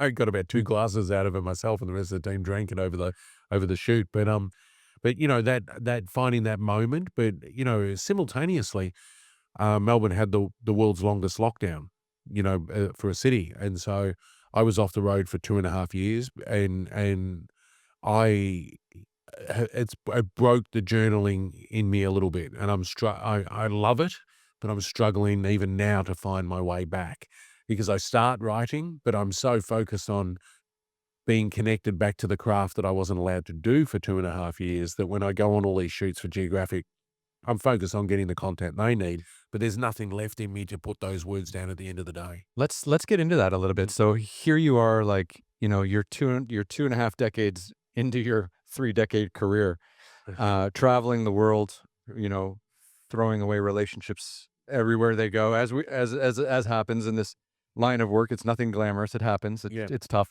but then you get locked down for like 2 fucking years. Yeah. Yeah. How hard was that? It broke me. Yeah. Yeah. And I lost 5 friends to suicide and a family member to suicide. So six, we lost 6 people and that was tough. Humans are not made to go through that. So everyone did it differently in the States. But let me paint a super quick picture for you. So, in Melbourne, so Australia closed down as a nation, and then every state closed down independently from each other, like they did here, basically on party lines. Only because the Prime Minister, Scott Morrison, didn't have the courage to enact the national plan because he thought it was a vote loser. But then he lost anyway and got rolled because everyone turned into party lines. All politicians did everything wrong for about 3 years there. So our premier, so like a governor, I guess, Victoria, his model was to stand there every day by himself and say that this is going to kill everyone and put everyone inside. So he had 7 million people in Melbourne, and we went inside for 2 years. Mhm. If I saw you, $5,625 fine each Ouch. for seeing another human. Sounds like a bit of a money grab. If you left the suburb, $5,000. Fuck. If you left the state, 11,000. If you tested positive outside the state, 18,000 in jail. Jail. If you rode your bike in your suburb during your 1 hour and they had the speed cameras out and you went faster than 6 miles an hour, 1,250. If you had a work permit, because we had like 1939 workers permits, and the workers permit was deemed invalid, 5,000. If they found you in your office, 10,000. If they found the person who wrote the permit, 25,000. So I'd be trying to sneak in to work on Icebergs to Iguanas in the dark to my office in the city and not be found, but I couldn't have the lights on because the police station wasn't far away. And then we had a night curfew. So you had to be back before dark. So my wife would ring me up, get home, get home. I literally walked around the block of my house to the best wine shop in Melbourne every single day for 2 years. And then at the end of it, Geographic said, we just don't trust this guy. He's a psychopath. Mhm. Well, they use more politically correct words. But if you go out of the country and he doesn't let you back, we're a not-for-profit. We can't keep you living in Buenos Aires for for 6 months or 2 years. Yeah, the risk was too much. This was too much. So I didn't even look, and I still have not looked at the 9 shoots that I did for Geographic in the 18 months before lockdown began. I didn't look at them during lockdown. I just couldn't look at what I'd lost. That's wild. Yeah, It was there was, yeah, yeah. it's it's interesting how, like, friendly, fuzzy, happy countries like Canada and Australia were incredibly fascist. And the dissolving of human rights, oh my god. Yeah. But, the funny thing is that, Sydney, same population, same demographic, everything. If they had to lock down for a few days, they did, or they did suburban lockdowns. Mhm. And they got over their problem every time, but they weren't locking 7 million people up for one case. That's what Melbourne was doing. And so, it became like the political situation here, whether you like President Trump or future President Trump or you don't. Mm. It was like families split up over their support or their failure for the premier. Mhm. Now, for me, I think I went out on my bike twice because we didn't have a supermarket. I live in a heritage area, so you're allowed to leave the supermarket. You leave your suburb briefly to buy some food. So I threw a camera over my shoulder and I rode to the nearest supermarket, which was in downtown. It was like The Walking Dead. Now, I tried twice just to take empty street photos, and I cried Mhm. both times. It was just not who I was, I mean, not that wouldn't like, if I did it now and then suddenly the city was empty, I'd be emotionally connected to it, and I'd be trying to find the right angles or doing whatever, but I wasn't. I was imprisoned. You were so numb. Yeah, oh, yeah, I was brutalized, and everyone's got their own stories and everything like that, but my business, so segueing that back to the business model, I had built the team to do icebergs to iguanas before COVID even hit, and I had 8 different people working on the book, but I lost 5 people to suicide, 6 people. So I wasn't losing anyone else. So I kept those people working on that project for the 2.5 years, which meant that as a family, we absorbed that cost, Which is huge. which is enormous, Mm, to keep people focused, to have them because everyone's locked inside, so I didn't want to lose anyone else. it was wild, like, everyone has these great stories, like, I only make money when I do 2 things, when I'm, in a room with a couple camera guys and a few other people, and when I'm speaking in front of a room of a few hundred people. Like, that was like, and then for, like, 4 years, I didn't do either one of those things. Ah, And it's just like, "What the fuck is going on?" 100%. And Yeah. and I was like you, I was spending, like, 250, 300 days a year on the road. Yeah. And the thing is, you realize which people in your life know you and which think they know you. And because I'd have these situations where people would come up, or they'd be on the phone or something and they'd be trying to help. And it's like, Jace, and I wasn't like I was raging in privately, but Megan and Will and we were together in the house. So I wasn't trapped overseas. They were working with me. They were with me while I was working in Antarctica. We we're dancing in Carnival, in Argentina, da da da da da. The whole world's going nuts. But Mhm. Latin Americans, they get on with life. They ended up locking up Argentina as much as they could, but it's a mobile population. But so we fly back at the end of the shoot. We got into Melbourne like 24 hours before they closed the borders. And Megs, she passed this joke at the time. She said, "Sweetie, you have missed so many planes out of BA. If I wasn't with you, by the time you got back, you'd have 3 more wives and about 7 more kids." And I said, and we were both in hysterics because I would have been turning up going, "Well, this is your brother, you know, Miguel, this Yeah. is Francesca, this is what." Leonard, Leo. That's Yeah. right. And, but, it was one of those things that people would say to me, "Why don't you use this opportunity to look at your life, Fuck that. to think about what you really wanna do, what's most important to you?" And I'd be sitting there going, "You do realize that I've worked my entire life, made sacrifices, and accepted a 50th of the money I could have made using that brain that went to that exclusive school to do what I liked. Mhm. I had my dream. Mhm. I built it and I sacrificed, and all the people around me sacrificed, including Megan and Will, for me to go off and do these things and for them to have opportunities as well. That got taken away from me. And then you'd see people go, wow, it's like that thinking emoji. They'd be going, wow, I've never really seen your life like that. Mm. Okay. Yeah.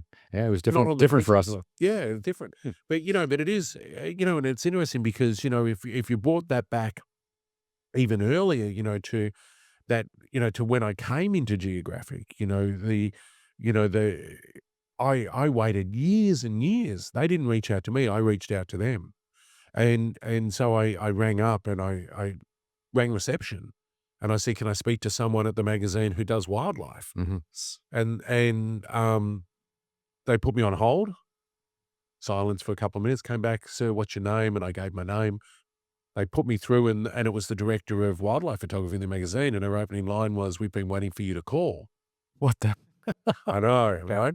But what had happened is that they'd been watching at some level the work I'd been doing, and this is a lesson everyone needs to understand, is that I was working for the right people.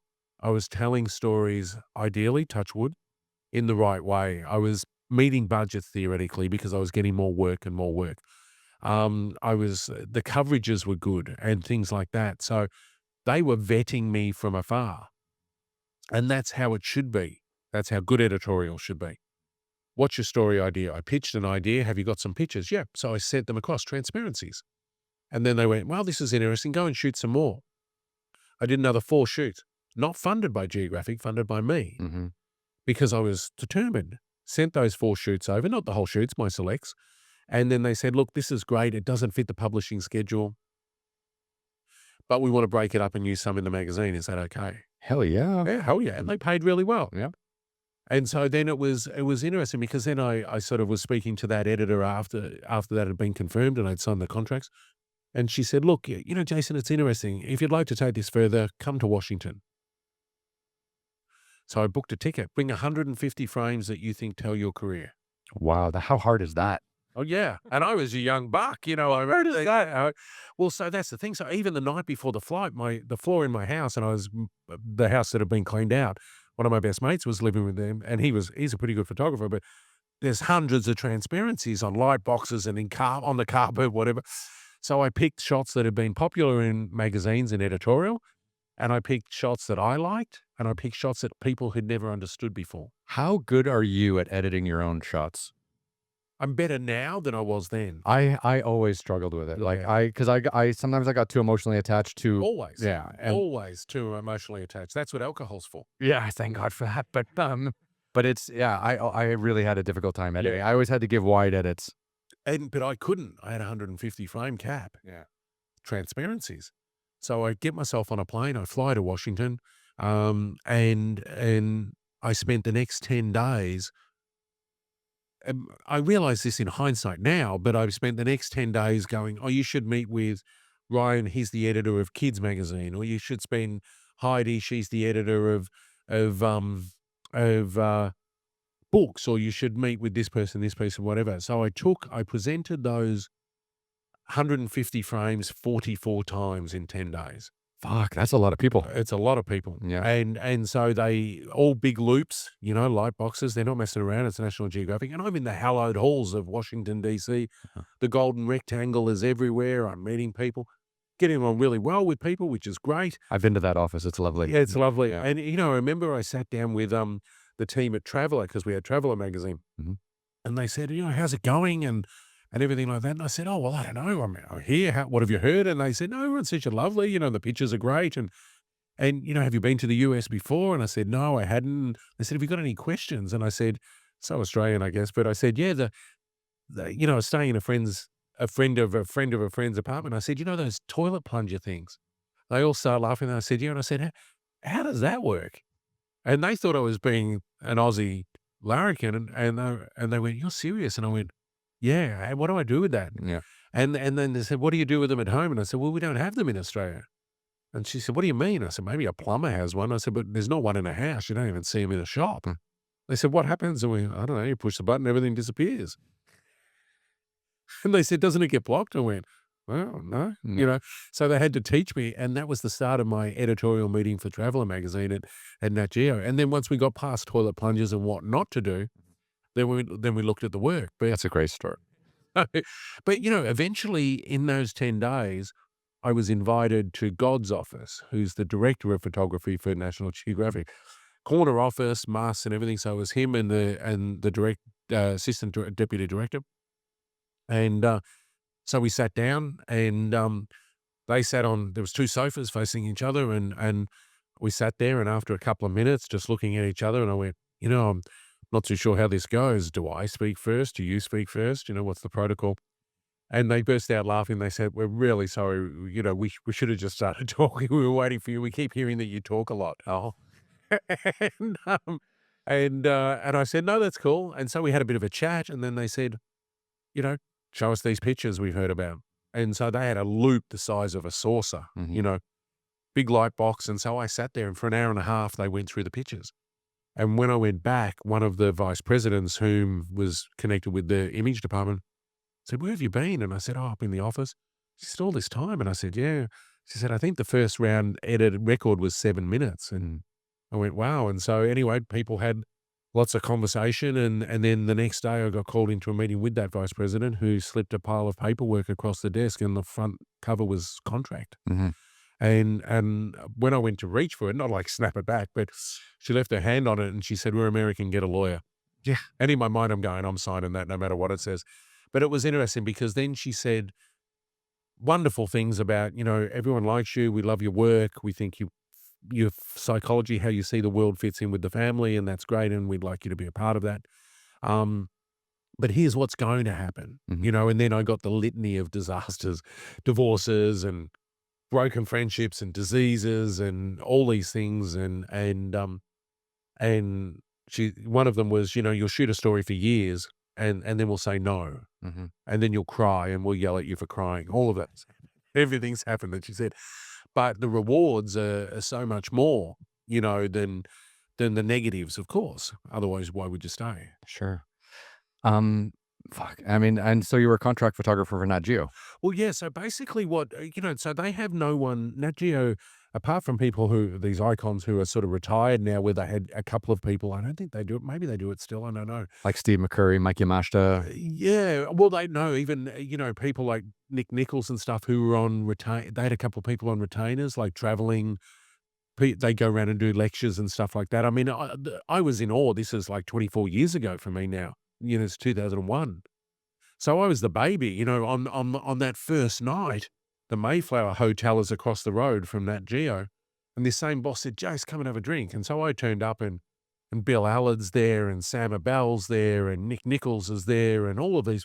But I'm just sitting there going, and I'm Aussie, I can drink, but I'm just sitting going, "Oh my God," and I was just in awe, Mhm. and these people have been in the game for decades longer than me. Yeah. But what the contract was for them to represent my work and me, so basically, they're not gonna pay me to sit on my bum, but they're gonna put me on assignment, and they're gonna manage that, and they're gonna manage the work that I create, and they're gonna take a commission for that, of course, Mhm. because that's what pays their staff. Sure. And then they're gonna manage that work, and they're gonna pay me and all of those kinds of things. And so, it's sort of some strange tree branch, but I owned everything because I'd had a stock agency before, so I made sure that the contract meant that I owned everything. There was some anomalies in there, like for the magazine, we might share ownership on what goes in the frames that go in the mag. Hell no. But, it's not a bad party to share with, but it's only a handful of frames out of a shoot. So I never had an issue with that. But, so they basically then started managing me, as a photographer, Mm. I guess is probably the easiest way to describe it. And managing my archive, or the work from what I shot that they kept. And then eventually, one of the things that I did differently than pretty much any other photographer I was told, every time I went back to the US, I met with everyone. I met with books, I met with kids, I met with TV, I met with, if you can think of a department, and there were many, I would call in advance and go and see them. Well, because these people rotate all the time, every 3, 4 years, like, not the top, but everyone else is moving around, so you need to know who's who. And also too, to need to know what they're looking for. Yeah. And that's the thing, it was, the problem I had though, Ryan, was that I'd make all these connections, and then I'd get these people fired up, and then I'd get on a plane, Yeah. and I didn't necessarily follow through. There's only one of me. Like, I didn't let anyone down. I always made sure I got it. But if someone turned around and said, "Hey, Jace, what story can you give us for kids? 20 different Australian frog species." I go, "Yeah, man, no worries." And then I'd turn around and I'd take off on a shoot. And about 8 months later, I go, "Oh man, 20 frog pictures." And then I'd call up and they go, "Idiot," Well, they wouldn't call me an idiot, but they'd say, "We needed that like 2 weeks after you flew out of here, not." Mhm. 6 months after you flew out of here. Did you have, like, a studio assistant or a personal assistant at any stage? That time, Yeah. well, actually, during that period, yeah, I started getting an assistant, and Mhm. I had consistent assistants for probably Katie, the last one up until COVID. Katie was with me for 14 years, Yeah. and then, 'Cause you need someone to get back to Nat Geo when you're offline for 10 days. yeah, 100%. Yeah. Katie was a machine, and I had Cara before her and Tab before her, so, it was, but the interesting thing was is that, the model that we built for feeding that portal, Mhm. for getting the shoot material in and even extra material into those archives, which I then got to, if it was used, I got paid for, like bioimages. Mhm. We built an amazing system for that, which, Katie could run that office and everything while I was out there creating the content. So, That's brilliant. but photography was a banned pastime in Victoria for COVID. So, Oh, shit. yeah, so she couldn't work for me and we weren't allowed to see each other. We couldn't leave each other's suburbs, so the Nat Geo was the same for me. My first job was like, go and shoot this. It was a tiny job. Mhm. And the brief was 2.5 lines. So I called up, who knows, might be other Chris Captura. Great guy. Loved him. First editor at National Geographic. Chris, it's Jace. Yeah, would you like I called up to talk about the brief, and his line was, if you can't shoot what I've asked you to shoot off that brief, you're not ready for National Geographic." Was like 2 lines. I went, "No, no, I'm good. No, I'm good, man." Yeah. And then I sent it in and then I got the next gig and I got the next gig. But, it was interesting for me because I ran initially, and for many years actually, I probably ran that image side of things for Nat Geo. And there's another guy there who did the same thing. We ran that as a very well-oiled machine for content creation while we were shooting for Nat Geo, or even if we were funding things ourselves. Mhm. And that meant that our returns for that were the best of anyone, Mhm. for that model, for that archive, because we were feeding the archive. But of course, we both had staff. His assistant was Katie as well. Yeah.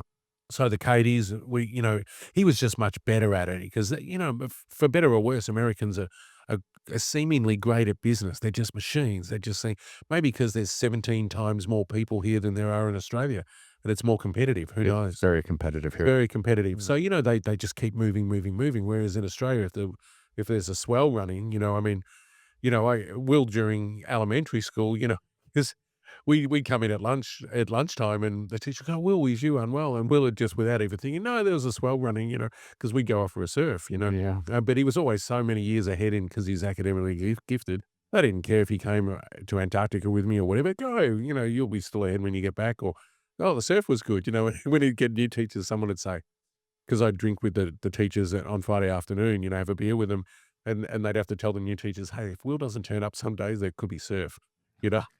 Check the surf weather, yeah. Check the surf report. Yeah. But it was one of those things, and then one day I got a call from, the one of the director at National Geographic Channel for Australasia. So the world function, it's a bit differently now, but the world function like an orange cut in three. The Americas, Australasia, Asia, Africa, Europe. And that's for the television. Well, yeah, but a whole raft of other things in the background as well. Yeah, 'cause Nat Geo gets super confusing once you go into television. Very much so. Yeah. And but also too, just the regionals, and we have 32 foreign language editions and all of that kind of thing. But the director of the channel called up, and he said, "Hey, Jason, this is who I am." And, "Oh, yeah, g'day, mate." And he said, "When are you in Sydney?" And I said, "Well, I can fly up. It's only a couple of hours or whatever." So I flew up. And he said, "Have you ever thought of doing TV?" And I said, "Well, I've actually, a couple of, networks have asked me to test in the past or whatever." And he said, "Well, where are you going next? We want to give you a camera, and we want you to shoot some content in the field." And I went, "Yeah, cool. I'm heading to the Amazon." Mhm. And I said, "Cool." So I thought they were going to send me this little digital, and they sent this giant TV camera, and I found friends in TV who could turn it on and set everything to auto. So I take off to South America with my normal gear. I go out in the jungle or wherever I went, and I always like to try and give back. So I'll give one kid a small lens, the next kid gets a bigger lens. It's like some 1930s, you know, British exploration. All that's missing is a pith helmet. Right. But every kid gets the same. And in that village, Orlando was 24, somewhere around there. He got the camera, the video camera.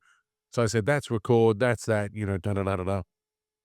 So we set off on this shoot, and when I came back, I gave the footage to the channel, and I said, look, I apologize. I think about 97% of it is the sky, the ground, whatever. A couple of percent is Orlando's face, and maybe something in there of me. And so they said, no worries, thanks for giving it a go. And then they called me up and said, this is it's the best thing we've seen in 10 years. Congratulations, you're the face of the channel. Fucking hell. So I suddenly became, they would put film crews with me, and I'd go to Greenland or Oman or wherever the hell I was going, and we'd shoot it properly. And so we started I was the host of a show on National Geographic, um, and that was interesting because that changed somewhat of the dichotomy for me with Washington, because there was always a lot of competition between, not now, but back then, between old media and new media. And for me, it was just simply like, we're just telling stories to a different audience. And I'm still shooting stills, which you get and make money from. So I'm working my backside off. But some people thought that I'd jump ship because TV was cooler or whatever. So there was a little bit of politics around that, which annoyed me at the time. But that's life. Not everyone's going to see the world the same way you do. Yeah, and not a lot of photographers transfer their skills into broadcast television because they're such like a lot of great photographers are like such introverts Yeah, yeah. that they can't really explain what they're looking for and No, why why this like they're just so ingrained. They're like, this is exactly what I need. This is exactly where I need to be. I'm correct. waiting for this to happen. But when you say that to a television audience, they're like, elaborate a little Right, more. exactly. And also too, so much of what I was doing was actually not even talking about photography. The camera was there as a prop, and I was shooting because I was shooting for Geographic. But my ability to just pluck stuff out of my head after decades on the road is a gift. Mhm. And so I'm good on LTA, live to air or whatever the case might be, purely, and I'm going to tap wood again because I've got to do it in the morning. But, it's one of those things that for me, when someone suddenly pushed a camera in my face, it was just like, okay, someone's pointing a camera at me. There was this part of my brain just went, okay, I'll just start talking, and it seems to work. So, but it was interesting then because there was a difference in perception for some people about the two media streams. And I just tried to, having been sick to death of the politics in the end when I left the zoo, Yes. I just didn't want to. I love Nat Geo. I'm a true believer in what we can achieve and what we've contributed to the world. So those people who might have said a couple words to me at the time, I was like, yeah, cool. Okay. Smile and wave. And Penguins of move on. Madagascar, man. Smile and wave. Well, let's get into this now. So, why the hell are you in my studio? Yeah. So now, yeah, well, I actually have no idea who you are, man. I was walking down the street and you Yeah, put that one of those Bambi hooks around me, and there you go. here I am. So I do. It's West Hollywood, so it's quite popular for that, actually. yeah, I'm sure it is. Yeah. So basically, we're here because I've had this book come out in the US called Icebergs to Iguanas. So it came out in Australia earlier, but of course, it takes time to get things to market in the US, big market. And Icebergs to Iguanas is a look behind the scenes kind of curtain at some of the stories that meant something to me. So every year, what would happen is I'd go over for our annual get together in January, and all my editors for the archive and everything would say, Jace, where's the book? Because I had this enormous collection, very diverse collection in the archive, still do. And they'd say, where's the book? And I'd say, where's the money? Next year, they'd say, where's the book? And I'd say, where's the money? Mhm. And because I said to them, if I would get the money, I'm going to take off on a plane, as I've done since, if you can gather, since I was a teenager, and I'm going to take my camera gear and I'm going to create some content, of which you're going to get anyway. But then, I think probably 2018, I went, I need to get maybe a little bit more focused on the five things. I call it a pentagram of evil, and it's not evil, all of it's not evil, but it was, Nat Geo, of course, the media work I was doing for Nat Geo, using some of those resources for the publishing side of things that Nat Geo kept asking me to do. On occasion, I'll go off on shoots independently, not very often because I'm always for Nat Geo, which is good. But people might come with me and I sort of say, okay, I'm going to shoot, and people come on board. That happens on occasion. And then I'm building a place down the coast where to help people with storytelling and all that kind of thing, so that's a different story altogether. But so those five things should feed off each other. Mhm. So I sat down one day with a bottle of wine, As you do. as one does. was only 7 a.m., so at least I wasn't early in at 6 a.m. No, it wasn't 7 a.m.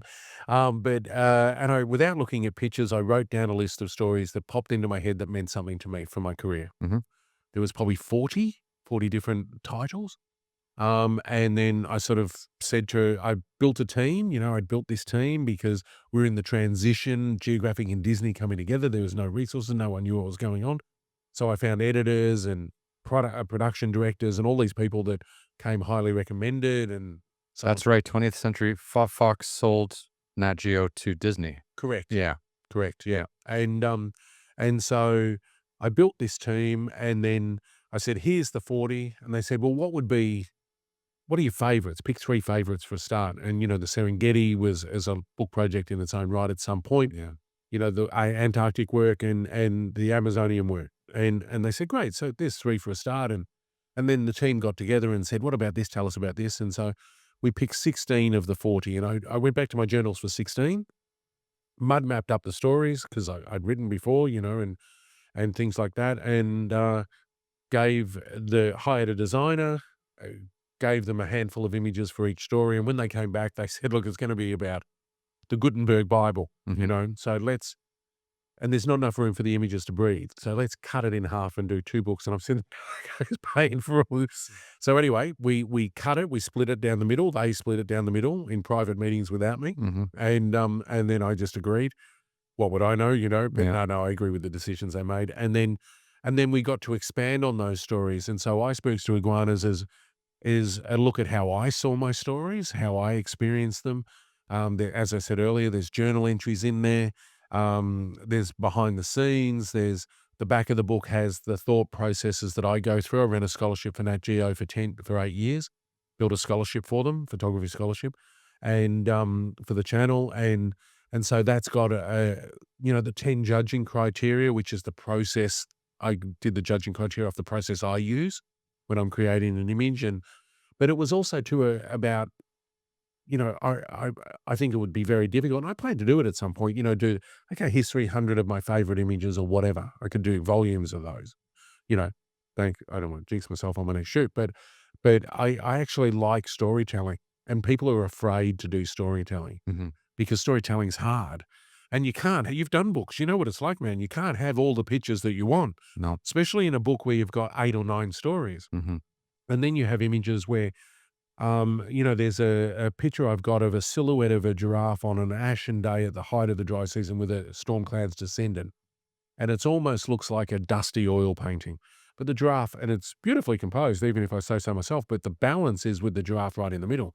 Now looks good in a double page spread in a DPS, but you can't. The gutter's in the middle. Yeah. It takes the You can't do it. So you either shrink it to one page, no matter how, and then it loses its impact. Mhm. So it's one of my favorite shots from the Serengeti. It's not in there. Yeah. So there's that whole juxtaposition of what you can have versus what you can't, mixed in with telling the story, mixed in with having to tell the next story. Mhm. And it's not chronological. Some of those, like there's images in the Serengeti story from 1992 all the way through to, 29, 20, when COVID hit, 2020, 2019. Mhm.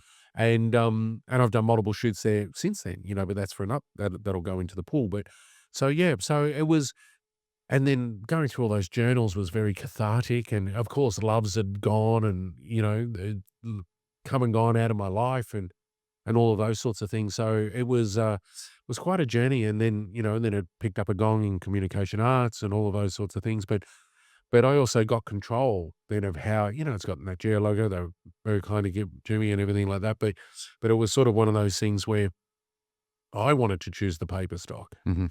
and I wanted to choose the binding, and I had the color separations done. There's not a dodge and burn or a layer in any of those pictures in that book. I don't even know how to do that stuff. I'm terrible at post. My post production's 17 seconds an image, literally 17 seconds an image. That's not bad. Yeah, no, because I don't do anything. I don't have any knowledge.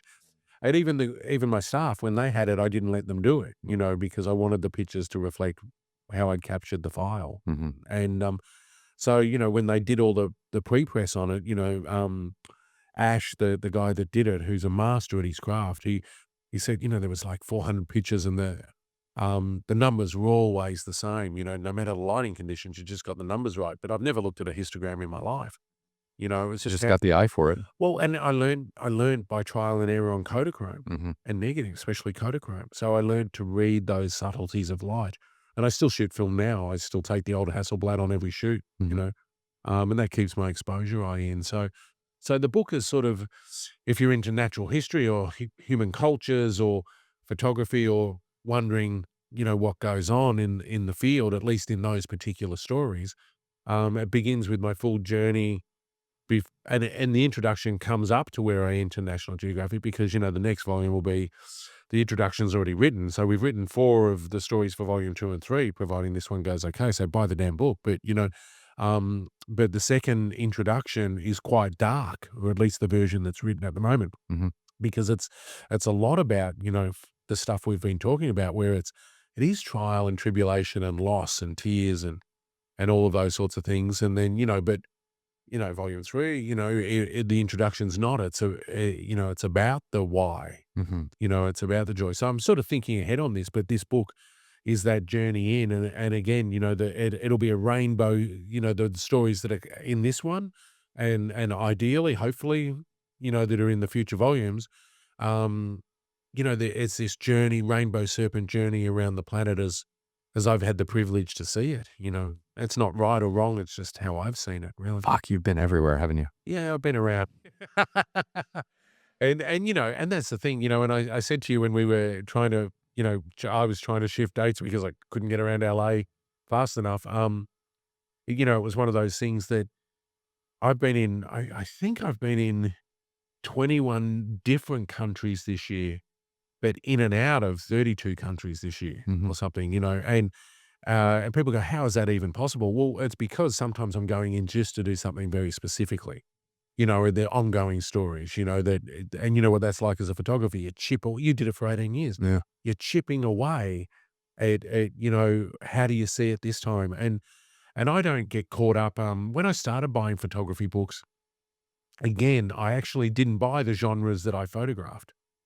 I jumped onto Aperture, in New York, and I would buy these monographs by photographers who were just seeing the world differently. And then I'd buy something else, because by that point I was comfortable in my own skin and I wanted to see how other photographers saw the world. All those talented bastards at Magnum. Yeah, that's right. But that's the thing. Like you look at the Magnum, contact sheets book and stuff like that, Yeah.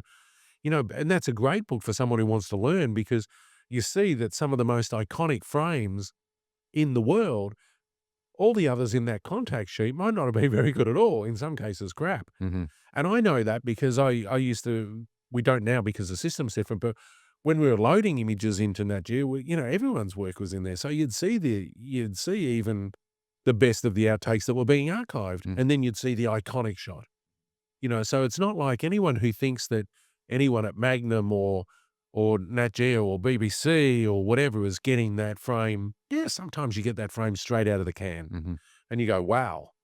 But that's not normally how it happens. You gotta work it. There's so much crap around, which might not be someone else's crap, but there's so much crap around the frames. But then sometimes the frame's the last frame of the day after 3.5 months in that park, and then you get it, and then you get on a plane, you go home, and you think to yourself, well, that's just life, isn't it? For me, I've never had a problem. I've always said to anyone, you want to see one of my, because I know how much people manipulate pictures, Mhm. and I have to be careful what I say in that vein, because I know people who manipulate pictures, who pretend they don't manipulate pictures. But I've always been perfectly willing to show anyone a neg, a tranny, or any of my raw files and just say, here it is. I'm not afraid to show them, because I've always been pretty hardcore about that stuff. So Yeah, manipulation of photography is big nowadays. it's huge. And I mean, and look, here's the thing. I actually don't have a problem with it as long as you don't try and convince me that that's how it was. Yeah, I mean, like, Yeah. if you wanna try to be a master photographer with 3 decades of experience, don't fake your way to get No, there. and the thing is, the model was always at National Geographic, you had to submit raws Mhm, or the trannies mhm. or the negs if you were shooting black and white or whatever. So people do all this post-production and say, "Oh, I should be a National Geographic." Well, I'm not the editor, I'm not the boss, but from my perspective after 24 years is they wanna see the raw. Mhm. So forget all that crap that you've learned about, you can spend 4 hours on a picture and produce that. Okay, that's wonderful. That's not what anyone wants to see. They want to see the raw file Yeah. or the raw tranny or whatever you're shooting. To figure out what's really going on. Yeah, to see the story. And even to the point where if I did something for the magazine, they check that there's no frames missing, Yeah. from a digital archive. So if you do something and you've shot 20,000 frames and there's chunks missing out of it, you're going to get a please explain. Uh-huh. If you've done that in contract for them, if you've done your own project, okay, do your own thing. But if you've done a story for National Geographic, they're asking why stuff's missing. They want to say the good, the bad, and the ugly. The camera gets dropped, whatever the case is, because editors want to see how you've seen the story evolve. Even if you got drunk one night and you were just doing selfies? Oh, 100%. I remember I got drunk one night with a team, and then I went to bed and I left the camera gear lying around, and then the next morning I woke up and I went, where's my camera gear? And then of course they weren't photographers; they had other roles, biologists and stuff like that. Because it was dark, they hadn't been able to work out shutter speed versus aperture versus ISO, and so everything shot was just like this blurry as hell.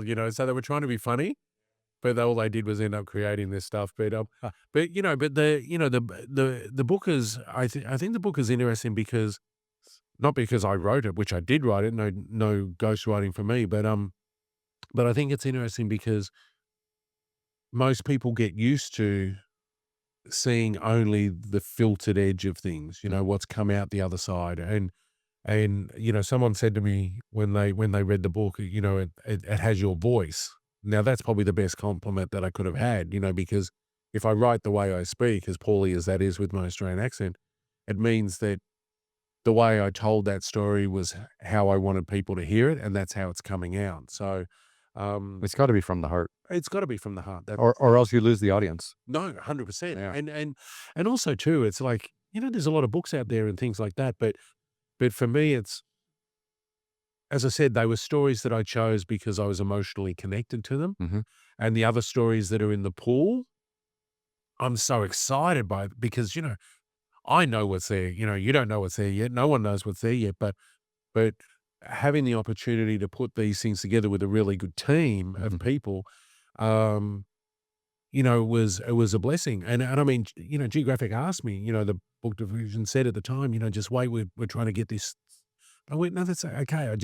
I'm here now. Now is the time. Let's get, so it wasn't done in isolation necessarily from that geo in that context, but it was like, this is in me now. And that's what I'd encourage people to think about, how is your creativity coming out from you? Because people become very shy about their photography, and that I understand that. I get it. But, if you're living in a town here in LA, or you live somewhere in the Midwest or wherever, you're in some town in Canada or whatever, it doesn't matter. Go down. No, nothing happens in Canada. No, it's exactly Nothing happens, no. nothing. But I mean, it's one of those things that, the way I sort of look at it, and it's not easy for me to say because I was always this way, but you want to get your work out there, go down to the local cafe and just pick one frame Mhm. that you really like and just say, do you mind if I hang that frame up? And they said, do you want to sell your work here or something? And they make you feel really nervous. You go, okay, no, not if you don't want me to, but I'd like to display it because I want to feel like someone's seeing my work. Mhm. And then it's all about communication. Have that conversation with the cafe owner or the library or whatever. It doesn't have to be bigger than Ben-Hur. It doesn't, and now with these printing technologies, when people, it's like that old tissue paper kind of thing. You can do these large format prints where artists, glue them to walls, but it's environmentally friendly glue and it can come off. Don't do that stupid stuff where the glue sits there forever and destroys someone's property. Mhm. But a mate of mine who is an amazing photographer, but he's using photography, his wildlife photography sort of in an art sense. He went to his local council, just the local council in his suburb, and said, I'd like to put some pictures up and, I'll use this easily removable glue and I'll get them printed and everything like that. And just from animals that live in the local park, Mhm. bushy park, lizards and skinks and kookaburras and whatever, kangaroos, But make it local to the community. local to the community. And so they said, okay, sure, how long will it be up for? And he said, well, why don't we say a month? But if it rains, these things might last 2 weeks. But that's the whole point of it. It's meant to be transient. Mhm. And so they turned around and they said, "Okay, we'll give you $250." Mhm. And he went, "Okay, no worries." And he Now he's did it. paid photographer. Now he's a paid photographer. And not only that, once they knew him, Mhm. he started applying for these little grants or, saying, "Oh, I'd like to do this," or whatever. The guy has had he's Cookie, this mate of mine, he has had probably 10 or 12 grants now, some of them 5,000, 10,000, whatever. I have written numerous grant applications and never had a cent. Yeah. And that is the problem with you when you're known, italics, is that you put your grant application in, they look at it, and then they Google you, and it comes up with 12 million hits or something, and they go, "He doesn't need the money." Wouldn't be applying for it if I didn't need the money. It's like councils, it's like, "Are you kidding me?" Yeah. And even that was the case with the book. I tried to support local creatives in my own community. Mhm. And when and I didn't get it, but I called up and said, "Hey, I didn't expect it. There's a lot of deserving people out there, but can you give me some feedback?" And they said, "Yeah, you didn't need the money." And I went, "I've been inside for 2.5 years. These people live in your suburb.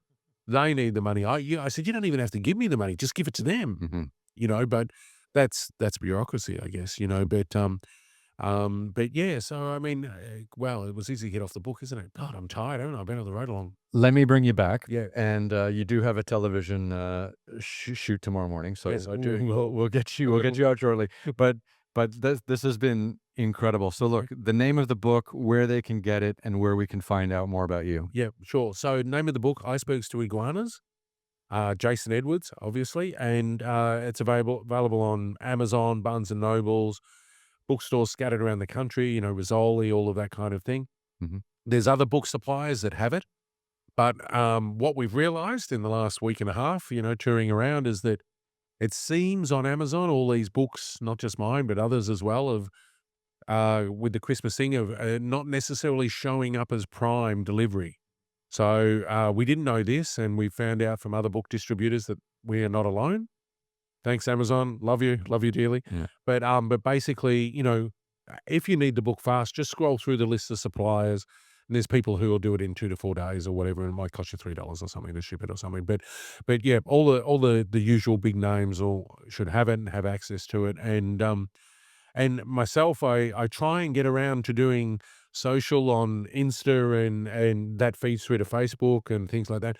And it's Jason Edwards NG for National Geographic. So Jason Edwards NG, it sort of almost looks like I'm doing the Chinese thing, doesn't it? But Yeah. it's Jason Edwards NG. And the funny thing is that I caught a plane here in the US with a lady called Rosa, who won a Golden Lion at Cannes, a marketing. I know. Wow, nice. And amazing.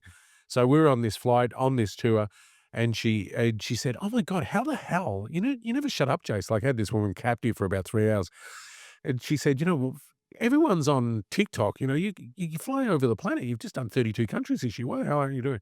Anyway, so it's Jason Edwards NG. I just turned it on, like a day ago or 2 days because Rosa made me do it on the plane. So Rosa, if you ever hear this, congratulations. Okay. But yeah, but definitely, FB and on IG, Facebook and Instagram, and they feed through to each other, and I'll start punching stuff out there. And the website's jasonedwards.co, but don't hate me, but, I don't get around to updating that very often because It does look lovely. thank you. Yeah. And I mean, there's so much stuff that is prepped and ready to go, but it all needs metadata and things like that. But one of the things is that I kid myself that do I want to be on planes shooting in Africa or Bhutan or wherever, or do I want to be learning some tech that could potentially make me money? Well, you just need a team. Yeah, I just need a team. Yeah. And so, we'll put some new things in place for 2025. But the last couple of years since COVID ended, I've been bouncing really hard, which has been good. It's been good to be busy, good to creating again. But yeah, I hope you enjoy the book, and it's great for anyone who's into photography, who's into field or travel or that thought process, and or even just trying to see how someone else, thinks about the world, I guess. And I'm not necessarily right, but yeah. Or any aspiring young photographers out there that wanna know what it takes to have a 30-year career. Yeah, 100%. Gee. Yeah. And also too, on that note, if you are shooting, and please take out of your brain that rejection is not a part of my life or anyone who's been around. Because I can pitch things and still got knocked back 100 times. And that is not an exaggeration. It's yes, at the moment we're booking shoots through to 2026, and that's marvelous. Mhm. It's marvelous. But that's not every day, and it's not all of those kinds of things. So you will get rejection, and you will have crippling self-doubt about whether your pictures are any good. If that's the case, find someone who loves you to tell you that the picture is amazing, um, and um, and just have a little faith. But remember, you've got to change that angle. Squat, lie on the ground, stand on a chair, hold the camera above your head, look for the outlines that lead you into a story, Mhm. not out of a story. Don't have elements too close to the edge of the frame. If you want to go and press, it's going to get clipped out and the picture's going to fall apart. Sort of look for all of, and this stuff's all in the book and stuff, but it's also one of those things that imagine you are the portal through which that person who looks at your picture has to smell the food or feel the cold wind. I was just in Detroit. It was bloody freezing. Mhm. But how would I document that? It's gray sky, it's ashen. So I'm looking for gray clouds reflected in windows, and the steel in the glass is cold. Mhm. Think of adjectives that describe the scene that you're looking at. The person's not with you. They don't have dysentery. They're not bleeding from their nose and their ears and all that kind of stuff. So you have to take them on that journey. And most importantly, do not shoot with the thought of cropping and altering it after the fact. Don't look at the thing in the background and go, I'll clone that out. No, Mhm. no, no, no, no, no. Blasphemy. You compose that picture with the elements in the foreground, background, and the storytelling elements the way you want to see that shot finish. Mhm. And it takes time to learn that skill, but you'll get faster and faster. But if you tell yourself I can fix it in post, you will never learn. You won't reach you'll learn, but you won't reach your potential. And So, that's a brilliant, brilliant way to yeah, e educate young people about yeah, how to do this job. yeah. Yeah. See the end point and just work. And if you don't see the end point, take the shot anyway. Take the shot and then look at it later and see where you got it wrong. We still all do that now. You do it, I do it, we all do it. Mhm. Not every shot is a front cover, you Yeah, know? definitely not. And, but the thing is, if you set yourself some goals and say, "I cannot alter this," so pretend it's film. Yeah, I can't alter it. Yeah, set in stone. Set in stone. Yeah. And I mean, so I have a mantra for myself, probably it's a good mantra to wrap us up, is that if I've been somewhere before or I haven't been there ever, for me, it's all about better or different, different or better. Mhm. Not for me looking out and seeing what Steve McCurry's done or anything like that. It's just about me working within my own brain. Mhm. So, can I do it better or different than I've done it before? Doesn't have to be better every time, but it should be different. Mhm. Or maybe it can be both. Mhm. But if I've never been there before, then the bar comes, okay, every shot I have to take, I'm thinking to myself, is this the best I can do? Am I telling that story? Am I getting the nitty gritty? Is my angle right? Is my lighting good? I do this fast. I'm paid to do it fast. I don't have the time that people necessarily think I do. But if I've never been somewhere before, better or different, you Mhm. know? And the other math is 5 frames. You're only allowed 5 frames to tell a story about a place you've been. That's tough. It's tough. So my scholarship, which I will reboot, and I'll let you know, so because it was open to anyone around, as you just had to be 18. So I'm going to reboot it because I'm building just so people know, I'm building a place down on the coast in Australia. I've been years of fighting for planning permits, moving my office down there. Lots of bedrooms, lots of bathrooms, all that kind of stuff for people to come down and do storytelling. Um, walk on the beach, find a bit of mental health. Do whatever, drink wine, beer, soda, whatever rocks your boat. And but what I told people in that scholarship was that it didn't matter if it was the local corner store, your bedroom, your house, your backyard. It didn't have to be Istanbul. It Mhm. didn't have to be the Serengeti. It doesn't have to be exotic because some people don't have those opportunities. Mhm. So it was just 5 pictures with captions that tell a story about a place you've been.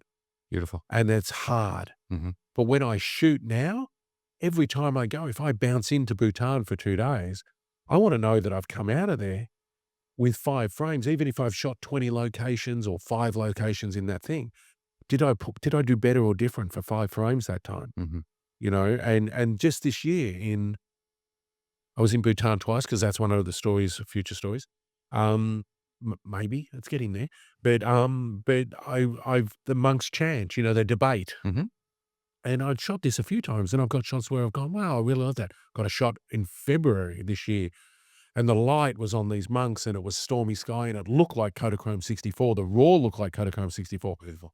But then in November, I went back and I changed my angle because I was sitting there and I'd seen this a few times, but was I doing it different? Mhm. And so anyway, I positioned myself differently, and because the monks, they weren't the same monks. Some of them were. I'd known that monastery, but they knew who I was and they allowed me the access. And maybe anyone could have got that access. The monk debate is the best when they slap their Slap in the hand. hand. That's fucking awesome. But this is the thing, you've got to do it differently. So the frame I got in November was equally as good as the one I got in February, but it was different. Mhm. So yeah, so if you're out there listening, get excited about photography.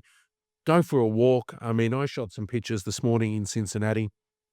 Just I just put them up as a little rolling thing, and it was just on my phone. I haven't got any camera gear with me. But all of a sudden, the light, it was -6. It was cold, and there was an empty car park and a dead tree and all of these sorts of things. And it's just a picture. Mhm. It doesn't have to be anything other than me expressing my creative desire. So, get out there, change your angles, lead people into your stories, think about the people that are not with you. And then if you want to do a little pet project, 5 frames needs to tell that story. Absolutely beautiful. All right, now we can go up here to the fourth frame. People can see we're in the same room. Jason, Mate, fucking epic. thanks, buddy. Let's Thank you. let's have a whiskey. Yeah, let's do it. We're going to have a drink. All right. And then I'm going to go to bed. All right. Come back anytime. Yeah, thanks, All buddy. right. Thanks for having me. Fade to black, and we're out. Yep.